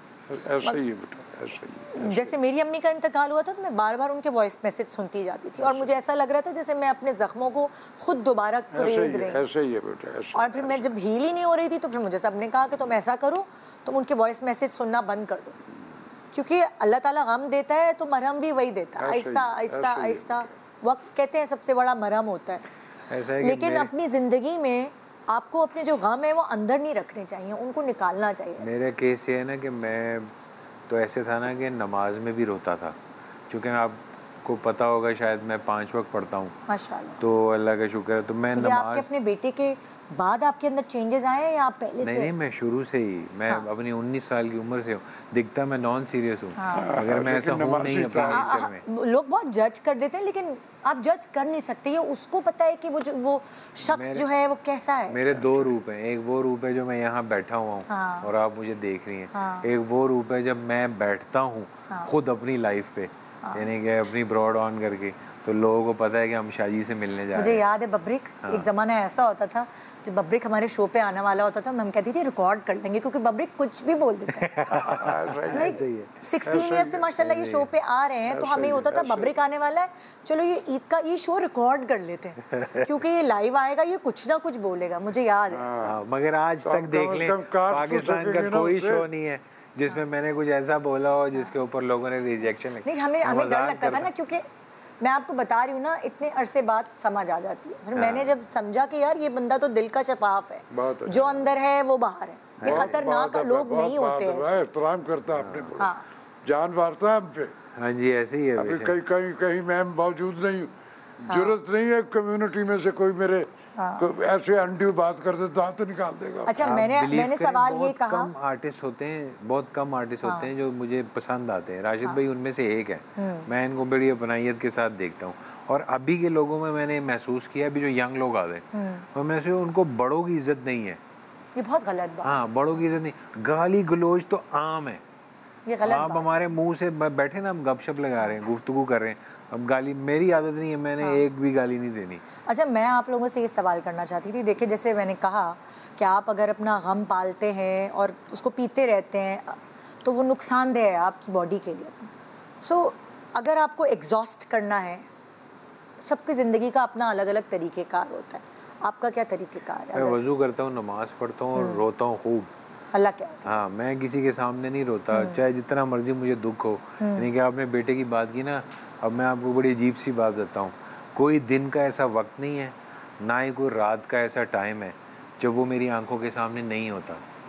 मुझे हर वक्त वो याद आता है, मुझे उसकी आवाज़ कानों में, कभी कभी मुझे ऐसा लगता है कि दरवाज़ा खुलेगा तो ये आवाज़ मारेगा, बाबा, तो मैं जो है उसकी आवाज़ भी इवन रिकॉर्ड करके, मगर मैं अपनी बीवी के सामने कभी नहीं रोया। स्ट्रॉन्ग रहते हो। हाँ, मुझे पता है कि मैं ढीला हुआ तो इसको तो संभालने वाली कोई नहीं है। वो कैसे अपने गम को, वो तो she purge out, she cry all the time. यानी कि 2 सालों में मैंने कोई दिन नहीं ऐसा देखा कि वो ना रोई हो।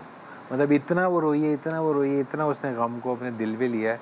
इवन उसकी और मेरी मैरिज लाइफ भी सुपर डिस्टर्ब हुए है इस बात से। ज़ाहिर होती है। यानी कि it's been months and months, we didn't even slept together. आप बिलीव करते हैं थेरेपी पर? क्योंकि इस तरह के कभी कोई ट्रॉमेटिक चीज़ें होती हैं तो थेरेपिस्ट के पास जाना पड़ता है। अब ये थोड़ी, आई बिलीव इन सेल्फ करेज। अगर आप में सेल्फ करेज नहीं है, आप खुद से अपने आप को कुछ बदल नहीं सकते, और आपका जो पार्टनर है वो आपको सख्त सिचुएशन में आपकी कोई हेल्प नहीं कर रहा, उल्टा आपके लिए प्रॉब्लम जनरेट कर रहा है, तो फिर तो आपको थेरेपिस्ट की ज़रूरत है। अगर वो आपके साथ सपोर्ट बन के खड़ा है और आपके साथ हेल्प कर रहा है तो आपको किसी की ज़रूरत नहीं है अपने खावन के। तो आपने कोशिश की कि आपका रिलेशन उनके साथ बेहतर हो सके? देखिए ना, 2 इयर्स में इतना हुआ कि अब वो हर वक्त नहीं उस पोजीशन में होती। अब उसकी कंडीशन वैसे नहीं होती। और इतनी हेल्प उसकी की कि अब वो अकेले भी नहीं सोती। ठीक है, क्योंकि अकेले सोने का एक ही मकसद था कि वीडियोस देखते रहना है और रोते रहना है, वीडियोस देखते रहना है और रोते रहना है। तो एक दिन मैंने जानबूझ के ना, मुझे पता था ये कहानी चल रही है, मैंने कहा आज मैं इसको छेड़ता हूँ। मैं गया ना तो ये बैठी है, रो रही है, अंधेरा है कमरे में, फुल सैड माहौल है, ठीक है, रोई जा रही है। मैं गया पास, मैंने कहा बहू जैसी मेरे बहू को उठ के ना उसने एक ऐसी चीख मारी जो मैंने नहीं सुनी, सीधी हो गई। मतलब आपको पता है आप शरारती क्यों हैं? आप इसीलिए शरारती हैं क्योंकि आपकी ये छोटी छोटी नोटीनेस, ये शरारती, ये घर में एक रौनक लेकर आती है। हाँ, तो वो जिसके आंसू थे ना, उसने फौरी पहुंचे और हंसने लग गई। मैंने कहा बस यही चाहिए। एक छोटा सा वक्फा ले रहे हैं, वक्फे के पास वापस आऊंगी और फिर मैं आपसे पूछूंगी कि आप अपना एग्जॉस्ट, आप अपना कैथारसिस कैसे करते हैं? जी बेटे। शान सहूर, वेलकम बैक। आप देख रहे हैं शान सहूर। मैंने अभी तक जितने भी शो किए ना, हमने हंसी मजाक, खैर हमने भी हंसी मजाक बहुत किया, लेकिन एक्चुअली ज़िंदगी यही है ना कि ग्राफ है ज़िंदगी का, यूं और ये ज़िंदगी है ना, वरना ये लाइन तो मौत है ना। वो कहते हैं जहाँ में खुशी के साथ हज़ारों गम भी होते हैं, जहाँ बचते हैं शहनाइयाँ वहाँ मातम भी होते हैं। देखिए, अगर अल्लाह ताला गम नहीं देता, हमें कैसे पता चलता कि खुशी क्या है? फिर तो है ना, जिंदगी का सिंगार, ये वेरिएशन जो है, कंट्रास्ट, सिंगार है। मोनोटनी जो है ना, वो यकसानियत जो है वो नहीं हो। जिंदगी थोड़ी किसी भी शोबे में हो, रिलीजन में यकसानियत हो जाए तो बंदा उससे एग्जॉस्ट हो जाता है। अच्छा, जैसे अक्सर ऐसा होता है, जैसे मेरी ज़िंदगी के साथ कुछ हुआ होता है तो मैं थोड़ा सा उसको सही करने के लिए सोचती हूँ, मैं दूसरों को देखती हूँ कि देखो उसके साथ तो इससे भी बुरा हुआ। हाँ। आप अपने दिल को कैसे बहलाते? ऐसे ही देखता हूँ बेटा, जो आया उसको जाना, ये हमारा ईमान है ना। किसने कब जाना ये किसी को नहीं पता। अब मैं बुढ़ा बाबा बैठा हुआ हूँ, एक जवान बच्चा चला गया, फैक्ट से डिनाइल हो नहीं सकता। रब ने जितने भी ह्यूमन बीइंग इस ज़मीन पर उतारे हैं उन सबको एक दिन जाना है। नबी पैगंबर नहीं रहे, फलां नहीं रहे, उनकी औलादें नहीं रही, जो चला गया वो चला गया, अल्लाह के पास चले गए। ये उसके मसले थे, वो जानता कि क्या उसने बांट कैसे रखी हुई है। ये फैक्ट्स हैं जिनको अल्टीमेटली आपको बर्दाश्त करना ही करना। ये ज़रूर होता है कि आपके अपने जो रिश्ते और नाते होते हैं वो आपके कलेजे में रहते हैं, आपकी यादों में रहते हैं। आप कैसे अपना एग्जॉस्ट? मैं समझता हूँ कि जो यादों में है वो मुझसे दूर नहीं, मेरा बेटा मेरे साथ है। मेरा एक अपना शेर है कि कई दिनों से मुलाकात ही नहीं, फिर भी मैं रोज़ तुझसे बिछड़ता हूँ, रोज़ मिलता हूँ। अपनी अपनी एक सिनेरियो बना लेते हैं हम। और कभी दोनों मियाँ बीवी बैठकर कभी पुराने मेरी वक्तों का बीवी जिक्र? बहुत बहुत बहुत बहुत ब्रेव है इस मसले में, बहुत ब्रेव। वो कहते राज साहब ये ना क्या करें, मुझे तकलीफ होती है। वो तो जन्नतों में चला गया। हमने भी उसी के पास जाना, जब हम जाएंगे वहाँ तो आगे हमारे इंतज़ार में खड़ा होगा। तो उसकी बातें जो है वो फिर मुझे भी थोड़ी सी, और वो दुख तो है उसका। वरना कहते हैं ना, हमारे यहाँ तो यही सिखाया जाता है बचपन से, आदमी रोते नहीं, लड़के रोते नहीं, करते करते इसी तरह परवान चढ़ाया जाता है आदमियों को। ऐसा ही है। तो आप इमोशनल हैं? जैसे कभी आपको मैं बेटा अकेले बैठ के अपने कमरे में कभी कभार मेरे आंसू बर्दाश्त नहीं होते, लेकिन मैं वो फिर उससे अवे होके कर, लेकिन उसको पता होता मैं किस कैफियत में होता। लेकिन वो छोड़ती हैं आपको थोड़ी देर अकेले फिर इस तरह? हाँ, कि आप थोड़ा अपना मेरा होता है, दिल का गुबार। मुझे, मैं थोड़ा सा उससे ज्यादा, वो बहुत ब्रेव है, मैं उतना नहीं। अल्लाह ताला बनाता ही ऐसी मेरा कभी कभी, अब देखो मैंने रोल इतने बबरे किए और मैंने मनवाया कि ये मैं नहीं हूँ, ये मेरा वो किरदार ये, लेकिन जब वो असली बाप अंदर से निकलता है ना तो फिर मेरी सारी एक्टिंग उक्टिंग, मैं अकेला कहीं इधर उधर होके उनसे हट के बैठ जाता तो वो आंसू भी निकलते हैं। फखरी साहब को मैं कहता था, बताओ ना, रात के 2:30 बजे रो के टेलीफोन पे बातें करता था मेरे साथ, और मुझे पता था ये नहीं रहेगा। फखरी साहब, जमील फखरी साहब, उनके बेटे का एक, उनका इकलौता था। मेरे बारे में भी तो सारे मेरे दोस्त हमारे सब बड़े कि यार अल्लाह मैंने भी आपको कहा था कि यार वो जमील फखरी साहब ना बन जाना। नहीं, मैंने उन्होंने क्या किया था जब उनके बेटे का कुछ हुआ था? उनके बेटे का इंतकाल हुआ, उनके असल में टू बैड हुआ था ना, उनका वो बहुत अच्छा पीसेस में कन्वर्ट करके ना टोटल बॉडी जला दिया था उन्होंने। अमेरिका में गया हुआ था, उसको कोई was a very tragic death। किसने जला दिया? अमेरिकन से वो जो गुंडे वहाँ के, उसके पीसेस करके तो उसकी बॉडी को टेरिफाई कर दिया। और वो उनका बच्चा वहाँ रहता था, पढ़ता था यार। वो इसी अच्छे फ्यूचर के लिए लोग जाते हैं, जाते थे। तो America was a land of opportunity. वो नहीं बर्दाश्त नहीं कर पाया। जब यहाँ पे मैं उनके साथ टीवी कर रहा था तो मुझे तो पता था, तो मेरे बाप का कैरेक्टर, मैंने कहा आपने ना ये नहीं सोचना कि आपका बेटा नहीं है, मैं हूँ ना। मैं कहा, मैं तो हंसते थे मेरे साथ कि नहीं यार ऐसी बात नहीं है, मगर मैं उन्हें देखता था कि वो हर वक्त गुमसुम होते बर्दाश्त नहीं हुआ। तो मैंने डायरेक्टर को कहा, मैंने कहा ये बंदा ने बहुत ज्यादा दिल पे ले लिया। ऐसा ही हुआ। उस वक्त मैं लड़का था, इस कदर जॉली आदमी चुप हो गया था। हाँ, इकलौता बेटा था। इससे 1000 गुना ज्यादा नोटी रहा जमील फखरी इस उम्र में भी। सही बात। लेकिन उसके बाद तो बिल्कुल खत्म हो गया। अब मैं प्ले कर रहा होता था और वो गुमसुम बैठे होते थे, ऐसे ही। और जब भी रोने का सीन आता था वो ओरिजिनल रो रहे होते। ऐसे ही है। मैंने कहा था ये बंदा जो है ना दिल की बातें यहाँ उतार रहा है। ऐसे ही है सीन में। तो ऐसे ही होता है बेटा, बहुत संजीदगी उन्होंने ले ली थी। आप जिन टू मच सीरियसनेस भी जो है ना वो गम इंसान को अंदर से खा जाता है। ऐसा ही है, दीमक की तरह है हम। हाँ ऐसे ही है। मैं वही कह रही हूँ ना, अगर आप नहीं इसको एग्जॉस्ट करते, नहीं निकालते तो फिर वो आपके ऑर्गन्स खा जाता है सारा, आपको बीमारियां लगती हैं कितने सारे।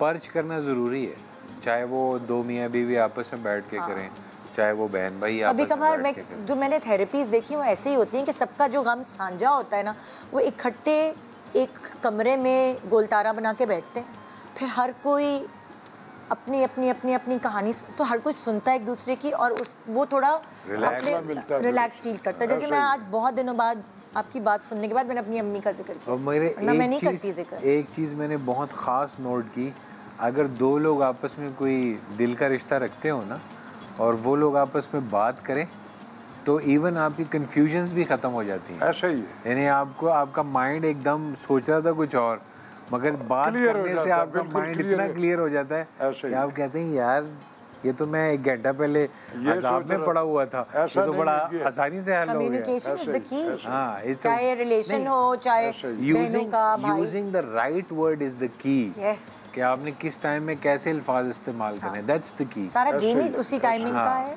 जुबान का सही इस्तेमाल, दैट्स द पॉइंट। तो आपको डिस्कशन ज़रूर करनी चाहिए एटलीस्ट, अगर आप समझते हैं मसाइल का हल ही मशावरत है, जो हम नहीं कर रहे थे। हाँ, मशावरत जो है आपको कभी जाना पड़ा किसी थेरेपिस्ट के पास? अक्सर जैसे गम और गुस्सा और नहीं बेटा नहीं, मैं कभी नहीं गया। मैं जब कभी ये हुआ मैं अल्लाह को याद करता जाना ये चाहते थे तो बेगम ने मना कर दिया कि फीमेल थेरेपिस्ट के पास नहीं जाना।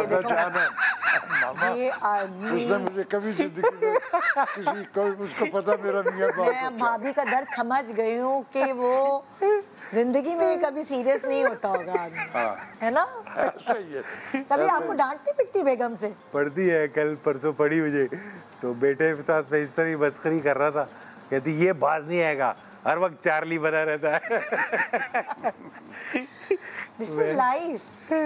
मतलब अभी हम कुछ मिनट पहले हम गुस्से में ना वो उसके कान लाल हुए और मैं आगे से हंस रहा हूँ और बेटे भी मेरे हंस रहे हैं, कहती ये बाज नहीं आएगा। अब उनको आदत हो गई होगी ना, उनको पता है उनके हस्बैंड का, बस उसको पता है कि ये इसने बात एक वक्त आया जब वो बहादुरी करना छोड़ देती है कि जाओ किए जाओ, तुम जो कर रहे मुझे कोई फर्क नहीं पड़ता इस बात। बिल्कुल बिल्कुल। अच्छा, जैसे लाइक थोड़ा मतलब मैंने पूछा आपकी ज़िंदगी में क्या चेंज आया, लेकिन आपके बेटे, उसका नाम मुझे दोबारा ज़ावियार के जाने के बाद उनकी ज़िंदगी में क्या चेंज आया? क्या वो बाकी बच्चों को लेके ओवर पॉसेसिव, ओवर प्रोटेक्टिव हो गई? अब उसको पता लगा है ना कि ये तो यहाँ सारी ज़िंदगी रहेंगे नहीं, तो फिर अब वो ज़्यादा उनकी तरफ उसका झुकाव होता है, अब वो ध्यान रखती है। पहले ज़रा उसका ध्यान नहीं था।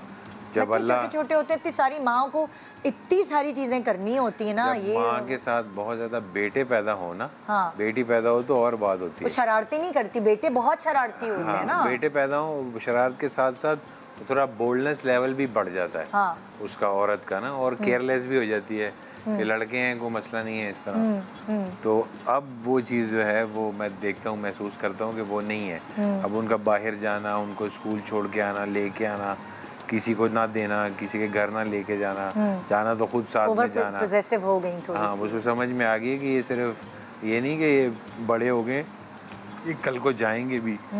तो अब ये है कि वो ज़्यादा उस चीज़ों की तरफ लुक अक्सर देखा गया है हमारे यहाँ हाउस होल्ड में, अगर बच्चे बीमार होते हैं या उनको ड्रिप्स लग रही हैं, उनको हॉस्पिटल ले जाया जा रहा है, तो अक्सर ना पूरा घराना माँ की तरफ देख रहा होता है कि इसने ख्याल नहीं रखा, इसने।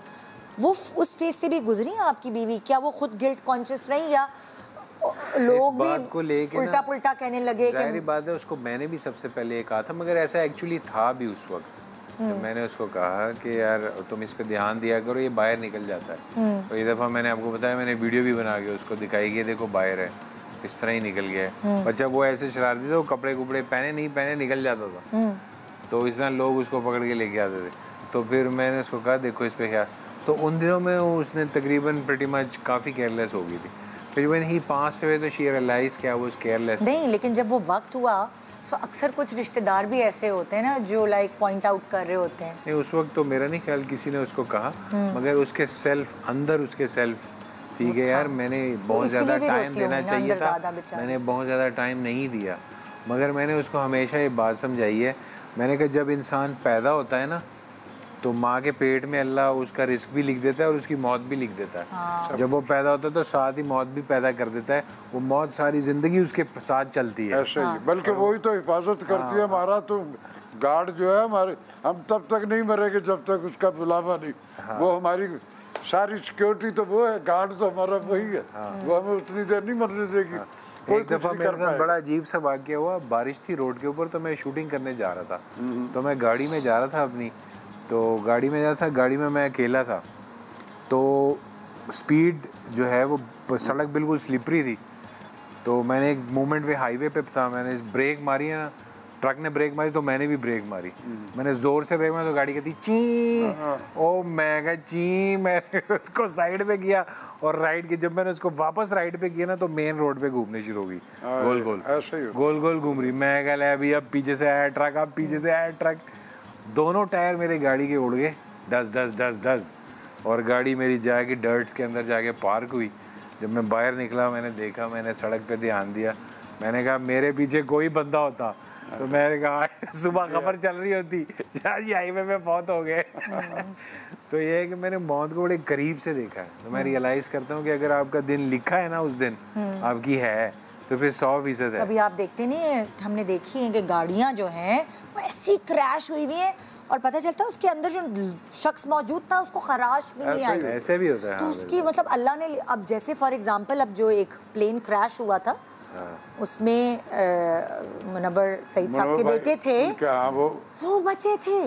मतलब आप सोचें उसमें सिर्फ 2 लोग बचे थे जिसमें से एक मुनव्वर साहब के बेटे थे और सीट बेल्ट उन्होंने बांधी हुई थी, वो लाइक बच गए थे। उनकी अल्लाह ताला ने उनकी जिंदगी रखी हुई थी। वो तो समझ लें कि प्लेन क्रैश था। ये मेरे अब्बू के खालाजाद कज़न थे, यानी कि खालाजाद भाई थे, वो जा रहे थे ट्रैवलिंग, उनको ट्रैवलिंग का बहुत शौक था। तो जिस बस में बैठे थे उस बस में सब लोग मर गए, every single of them died. He was the only person who survived. बड़ी बात होती है वैसे। उसके कमर पे हड्डियां उसकी टूट गई थी।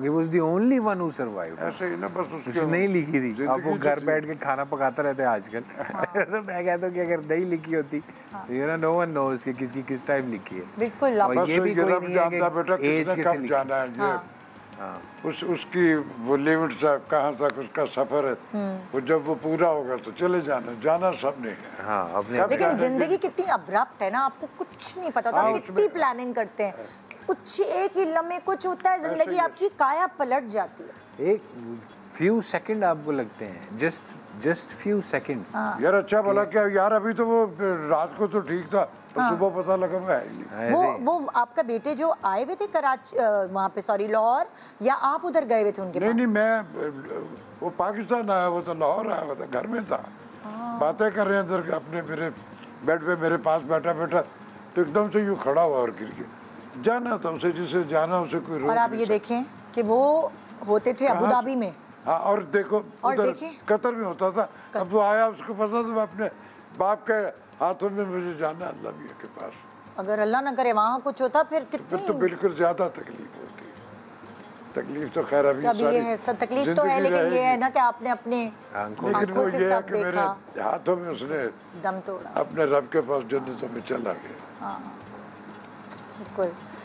अच्छा, जाहिर है जब आपके घर के दूसरे जो बाशिंदे हैं, जो घर के दूसरे फ़र्द हैं, वो सब एक दूसरे को ना थोड़ा सपोर्ट दे रहे होते हैं, तो जो बाकी आपके बच्चे हैं उन्होंने आपको, वो सारे वो हमारा बड़ा ख्याल करते हैं, बहुत ख्याल करते हैं। उनका एटीट्यूड में बाज़ दफ़ा ये होता है कि अम्मा अब्बा जो है ना वो कहीं कुछ जौली से भी है, कोई इस तरह भी करते हैं। अब वक्त जो है ये बहुत बड़ी मरहम होता है, कलेजे में तो रहता है, लेकिन अल्टीमेटली हम जिंदगी के उस पैटर्न में आ जाते, रूटीन में आ जाते, लेकिन हमारे अंदर वो जो एक कसक होती है वो तो रहती है और वो रहेगी। तो बच्चों का दिन तय है कि आपसे कब मिलने आना है, या वो जब वो होता रहता, आते जाते रहते एक माहौल है। यानी मैं बल्कि ज़्यादा थोड़ा सा फील करता हूँ बकिया। मैंने अपनी बीवी का इस कदर हौसला देखा, मैं बाज़ हैरान होता हूँ उसका। जब उसकी शादी हुई थी तो 5 नमाज़ें पढ़ती थी, अब वो 155 नमाज़ें पढ़ती, हटती नहीं। तो कभी होता नहीं है आपकी वाइफ को कि होता है ना कि एक बेटा नहीं है, एक बेटा के नहीं, हम वो दूसरों साथ रहे, वो कहती वो तो जन्नतों में चला गया हुआ। नहीं, जैसे मैं कह रही हूँ मैं आपको बताता हूँ, जैसे साथ रहे ना, आपका बेटा अलग रहते हैं। नहीं, वो सारे अपने वो इसको बहुत अपने हिसाब से कैलकुलेट कर रहे हैं, ये अपने हिसाब से उन्हें कैलकुलेट कर रहे हैं, मगर औरत के दिल में और माँ के दिल में ख़ास तौर पे औलाद के लिए बहुत जगह होती है।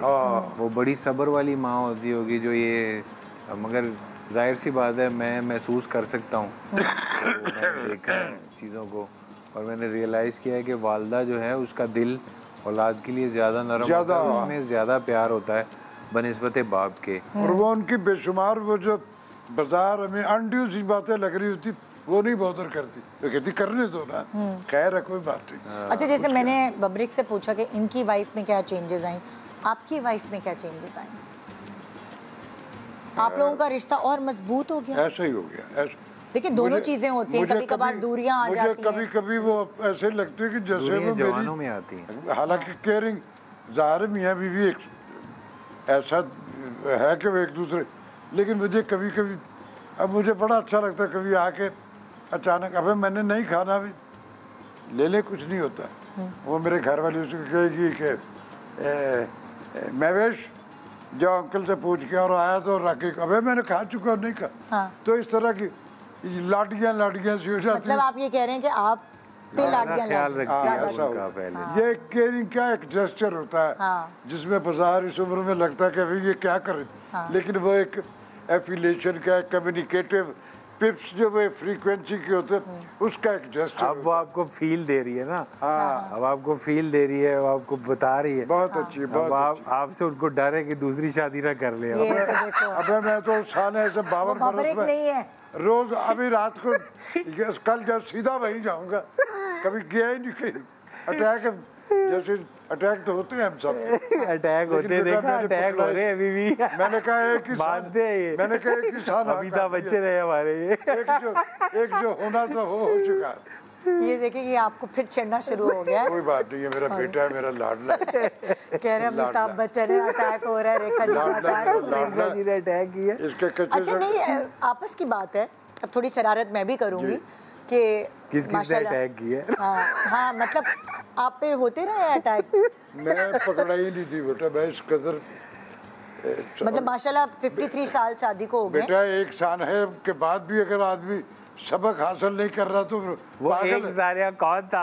यही नहीं ना, उससे पहले और नहीं उससे पहले वाली गाड़ी चल रही है। मेरा सारिया असल सारिया होने से पहले छोटे सारिया मैंने अपना ये जो काम भी नहीं बना आपका कभी भी? No never. हाँ। ऐसे क्रिस्टल क्लियर मैंने जिंदगी गुजारी। मेरा माशूक मैंने। आपकी बीवी शक्की भी नहीं थी? नहीं, कभी उन्होंने शक नहीं किया। उसको पता था, इसीलिए ऐसे ही है। नहीं कभी नहीं। इसको तो तुम्हारी तो लड़ाइयाँ इसी पे होती हैं। इसके तो सिर्फ शक ही शक थे। मैंने उसको कहा देखो मेरे पे शक न करना, मेरे पे यकीन करना। जो तुमने कहा इसलिए साहब रात का इस वक्त वो टाइम हुआ है। इसके अब्बा को भी सब कभी हम रो रहे हैं, मेरे मुझे कहा था कि मैंने 400 पैसे डिश किए, अगर उससे कम हुए तो मैं तेरी हड्डियां तोड़ दूंगा। शाहजी खुद माशाल्लाह हसीन आदमी थे, इसके ऊपर तारिक शाह साहब जो थे। नहीं मैं इससे पूछना चाहिए बबरी, सच से बताओ तुम्हारी बेगम शक करती है तुम्हारे पर? नहीं उसको यकीन है, उसको पता है। नहीं अब भाई मैं ब्रेक पे जा रही हूँ। ब्रेक पे जाना जरूरी है, ये मेरा शो बंद कराएगा, उसको पता है, तो यकीन है कि छोटा सा ब्रेक। शान सहूर वेलकम बैक। आप देख रहे हैं शान सहूर। मैंने कहा मेहमानों को यहाँ बुलाने से पहले जरा मैं फातिमा के साथ मिलके देख लूँ सारी तैयारी बेस्ट हुई है। बिल्कुल, आप बल्कि हमारी ड्रिंक्स रह गई, हम ड्रिंक्स अपनी बना लेते हैं, फिर हम मेहमानों को बुलाएंगे। हमने बनाना है ना आज सी ब्रीज रूह अफ़ज़ा फालूदा, कुछ मीठा हो जाए। बस आ जाए फिर हम जल्दी जल्दी स्टार्ट करते हैं। कैसे बनाएंगे, क्या करेंगे? अरे भाई बहुत ही आसान है। आपको पता है मेरी रेसिपीज जो है ना होती ज़रा ट्रिकी हैं, मतलब हेल्दी होती हैं लेकिन होती आसान है, तो सब बना सकते हैं ना। दूध लेंगे हम, दूध में हम डालेंगे अपना रूह अफ़ज़ा, ठीक है ना। अब रूह अफ़ज़ा की मज़े की बात क्या है, क्या कि ये देख रही हैं उफ 3000 ml में भी अवेलेबल है। अच्छा खासा चलेगी ये तो। भाई ये तो वो है ना जो बड़ी फैमिलीज होती हैं। हाँ। एक दफा आप ले आएं और आपकी छुट्टी, यानी पूरे रमजान आप आराम से इसको, क्योंकि ये बहुत इस्तेमाल होता है रमजान। बिल्कुल। और फिर वो बोतल कब खत्म हो जाती है दूसरी वाली पता नहीं चलता। बिल्कुल, तो आप बार बार लाने के बजाय आपके लिए बेहतर है कि आप ये एक ही दफ़ा ले लें। 3000 ml है, आपकी फैमिली के हिसाब से आप इसमें डिफरेंट आपको जो है ना अवेलेबल हैं बॉटल्स। 1500 ml भी है, 850 ml भी है, और छोटी सी मज़ेदार सी देखें, ये बड़ी अच्छी बात है। इतनी क्यूट सी है ये, 425 ml। तो ये आपके हिसाब से आसानी इसमें दी गई है कि जैसा आप चाहें आप इसमें अपना बॉटल अपने हिसाब से ला सकते हैं। बिल्कुल। अच्छा जी, हमने दूध में जो है ये मज़ेदार सा लाल शरबत, हमने इसको शोर हो रहा है, कोई बात नहीं, शोर ये शोर तो हमने बचपन से सुना है अपने गानों में। जरूरी है भाई, ये जरूरी है। ठीक है जी, इससे पता चलता है रमजान है। ये देखें तो सही जरा, क्या आपके कपड़ों से कितना मैच कर रहा है, कलर सेम बिल्कुल। अच्छा मजे की बात, अच्छा पाकिस्तान में एक्चुअली रमजान के एक तरह से ट्रेडिशन है, ये ट्रेडिशन रूह अफ़ज़ा ट्रेडिशन का हिस्सा है और ये चीज़ 1947 से चल रही। बिल्कुल ऐसा ही है, जिस तरह हमारे दस्तरखान पे पकौड़ों के बगैर, कहते हैं ना दस्तरखान मुकम्मल नहीं होता रोज़ों का, इफ्तार यानी मुकम्मल नहीं होती, उसी तरह रूह अफ़ज़ा के बगैर भी हमारा मशरूब मुकम्मल नहीं होता, चाहे रमज़ान हो या ईद हो या कोई तकरीब हो रही हो, रूह अफ़ज़ा जो है चार चांद लगा देता है। बिल्कुल। अच्छा, और एक और चीज़ मज़े की बताऊँ निदा कि इन्होंने अभी एक रिफ्रेशिंग कैंपेन स्टार्ट की है अपने रंग को रिप्रेजेंट करते हुए।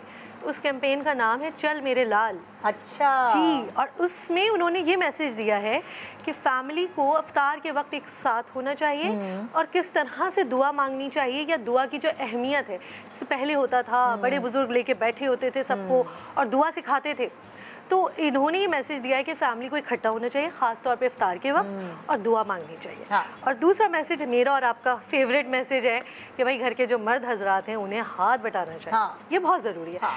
भले आप खाना ना बनाएं, बल्कि ना ही बनाएं तो अच्छा है, एटलीस्ट ये तो बना लें।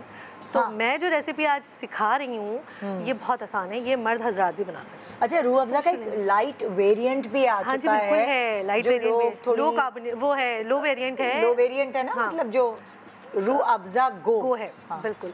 इसके अलावा जो इसके कार्बोनेटेड वेरिएंट है ना, जैसे लाइक मेरा ख्याल से ये रेड और ग्रीन, रेड और ग्रीन वेरिएंट में। हाँ, जी इसके सब वेरिएंट्स हैं रेड और ग्रीन। इसमें वेरिएशन आ गई ना, लोग जैसे बच्चे खास तौर पे उनको होता है कि कुछ वैरायटी हो, कुछ डिफरेंट हो, कार्बोनेटेड होनी चाहिए ड्रिंक्स, तो उसके लिए ये बेस्ट है। हाँ। इसके अलावा जैसे हमने अभी ये दूध में बनाया है ना, ये भी अवेलेबल है, यानी आपको ये बनाने की जरूरत नहीं है, आप सिंपल जाएं बाजार से ले आएं। जो इनका एक और वेरिएंट आया दूध वेरिएंट है, उसमें दूध में ऑलरेडी ये रूह अफ़ज़ा शामिल होता है, बस आपने घर लाके पीना है, बेस्ट हो गया। या आप रास्ते में कहीं जा रहे हैं या बच्चों को आपने पकड़ा दिया सुबह स्कूल जाते हुए, तो ये है। तो चलिए हम जल्दी से बनाते हैं, सेटिंग कर लें इसकी, हमारे मेहमान आए और अब उनको भूख भी लग रही होगी। ये टाइम ऐसा होता है जब भूख लगना शुरू हो जाती है। हाँ, हमें भी तो भूख लग रही होती है। हम खुद ऐसे काम कर करके अब हमारी ये होती है कि बस जल्दी से चीज़ें रेडी हों। और जनाब ये जल्दी, अच्छा जी, ये फालूदा जैसे बनता है, ये वही स्टाइल मैं आपको सिखा रही हूँ। ये हमने इसमें सेवइयाँ थोड़ी सी ऐड की, थोड़ा सा हमने दूध और रूह अफ़ज़ा हमने इसमें ऐड किया था। इसके बाद हमने ये थोड़ी सी सेवइयाँ डाली। ठीक है। इसके बाद हम इसमें डालेंगे बहुत सारी आइसक्रीम। ओके, ठीक है जी, ये फ्लेवर के लिए। लाई मुझे पकड़ा दें ताकि जल्दी जल्दी हो, ताकि मैं मेहमान बुलाऊं। हाँ, तो हमने आइसक्रीम इसमें डालनी है। ठीक है, इस तरह से। कलर भी आपने वही चूज किया ना, स्ट्रॉबेरी का फ्लेवर है। बिल्कुल बिल्कुल। हाँ। और इस तरह से इसकी लेयरिंग होगी सिंपल तरीके से। ये हमने आइसक्रीम इसमें ऐड की है और जनाब इसके बाद हम जल्दी से असेंबलिंग करेंगे इसमें फ्रूट्स की। उसके बाद हम इसमें जेली ऐड करेंगे। ये हमने एप्पल्स लिए हैं, ये हमने एप्पल्स लिए हैं, फिर हम इसमें जेली ऐड करेंगे, थोड़े से नट्स इसमें डालेंगे ऊपर से, और सबसे एंड में हम रूह अफ़ज़ा से इसको गार्निश करेंगे। ये हमने स्ट्रॉबेरीज, क्योंकि आजकल सीज़न है स्ट्रॉबेरीज का, तो आपको पता है, और मुझे तो बहुत अच्छा लगता है, कलरफुल होनी चाहिए हमारा मीठा ख़ास तौर पे। हाँ। तो बस जी इस तरह से ये हमारी ड्रिंक रेडी हो जाएगी। अब मज़े की बात ये है कि देखिए ना, चाहे हम कुछ भी बना लें, लेकिन कलर्स तो रूह अफ़ज़ा से ही आते हैं। ये तो है, मतलब रौनक होती है ना दस्तरखान की। जी बिल्कुल।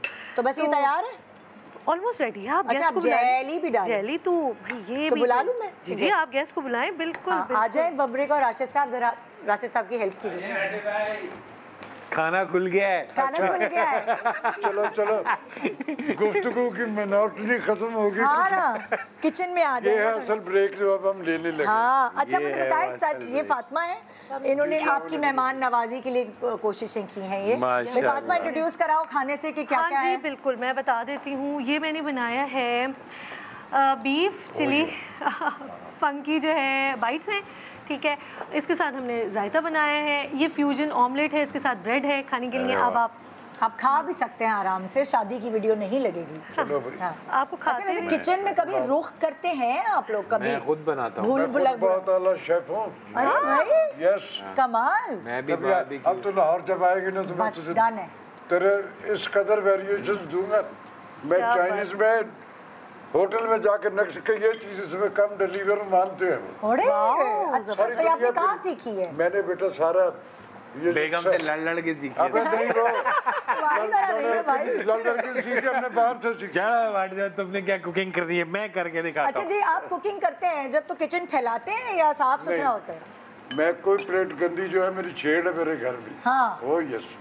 मतलब प्लेट भी गंदी नहीं छोड़नी सब। नहीं, सफाई करनी है। बबरेक, आप मुझे बताएं किचन में आप क्या करने जाते हैं? किया है कि चलो सफाई कर। तू भी हो जा बेटा, जिंदगी अच्छी हो जाएगी। अब बबरेक कहेगा शेरों ने पुत्र बन जा, तंग होगा, अब भी ठीक हो जा। अच्छा बबरेक बताएं, किचन का रुख करते हैं आप कभी के नहीं? मुझे बच्चे जो हैं वो फरमाइश से बनवाते हैं। क्या बनवाते हैं? चाउमीन। ओए होए। अच्छा, बारबेक्यूज। अच्छा, बर्गर्स, ग्रिल बर्गर्स। ये बच्चों की ख्वाहिश। आपकी सिंधी बिरयानी ऐसी बनाता हूँ कि सिंध में यहाँ की सिंधी मैंने और सीखी भी उन्हीं के साथ रह के सीखी मैंने, और इस कदर उम्दा बना तो मुझे कहते हैं यार तू तो हमसे भी। सुने, मेरे ससुर तो कभी खाना नहीं पकाते थे। वो शुगर नहीं थे। अबे नहीं पकाते होंगे, मेरा यार था, मैंने काम किया तेरे ससुर के साथ। हमें तो बीवियों ने ट्रेन कर दिया। बहुत अच्छे आदमी थे, मगर जो है ना मेरी सासू माँ ने उनको बड़े नखरे बीवी की चाव से रखा। नहीं, मेरी बेचारी सासू माँ जो है वो किचन में खाने पकाती रहती थी, बस किसी तरह मैं खाने, और सारे बेटों को उन्होंने कुछ नहीं सिखाया किचन में। वो उनके भी चार बेटे थे, 1 2 3 हाँ 4 बेटे थे। लड़की को खाना बनाना है ना, ये बेस्ट बात है, मगर लड़के का खाना बनाना बहुत जरूरी है। बहुत जरूरी, क्योंकि अगर वो अकेला हो तो वो क्या करेगा। और बबरेक की बीवी हो और वो छोड़ के उसको बार बार जाए क्योंकि इतना तंग करता है। तो कैसे रहती होंगी आपके साथ? नहीं, मुझे छोड़ के नहीं जाती, छोड़ के नहीं जाती। पूरा इंटरव्यू देखने के बाद ये कह रही है वो कैसे रहती भाभी, आपका इंटरव्यू बनता है। कंफर्म जन्नती हैं। हाँ, ये बात तो है। ये उसकी। अच्छा, इन दी एंड बबरेक अपनी बेगम के लिए कुछ तारीफ के 2 बोल बोलेगा बस। ये हाँ, ये जरूरी है। ये तारीफ के 2 बोल। बोले सारी उम्र तुम्हारा वफादार रहूंगा। सारी उम्र ऊपर वाले का वफादार रहूंगा, दूसरे नंबर पे तुम्हारा रहूंगा। जो भी करूंगा अपनी मर्जी से करूंगा, बुरा मत बनाना। या अल्लाह, क्या बात है भाई, अगर आपने ये शो नहीं देखा है और आप अभी देखा, ये मजाक मस्ती ऐसे कर रहे हैं, आदमी ऐसा नहीं है। ये सही ठीक ठाक आदमी है, बहुत अच्छी। हमारे मॉर्निंग शो के टाइम सुबह के वक्त ये शो रिपीट होगा, अगर आपसे मिस हो गया है तो आप देखिएगा ज़रूर, क्योंकि मैंने इस शो से बहुत कुछ सीखा। और सच्ची बात है, मैं आप लोगों को कहूँगी, मैं हर गेस्ट से कुछ ना कुछ सीखती हूँ, लेकिन आप दोनों से मैंने ये सीखा कि गम और दुख में कैसे खुशी लानी है। ये एक आर्ट मैंने आप दोनों से सीखा। हमने ये शो किया सिर्फ रोते रोते नहीं, हंसते हंसाते, एक्सट्रीम हंसे भी है, थैंक्स टू यू, और इन्होंने भी हंसाया है। तो यही जिंदगी है। थैंक यू सो मच कि आप लोगों ने टाइम निकाला और हमारे साथ। Thank you so much. आपने देखा थोड़ी देर पहले मैं आप बाल खुजा रही थी, साथ में ये बना रही थी।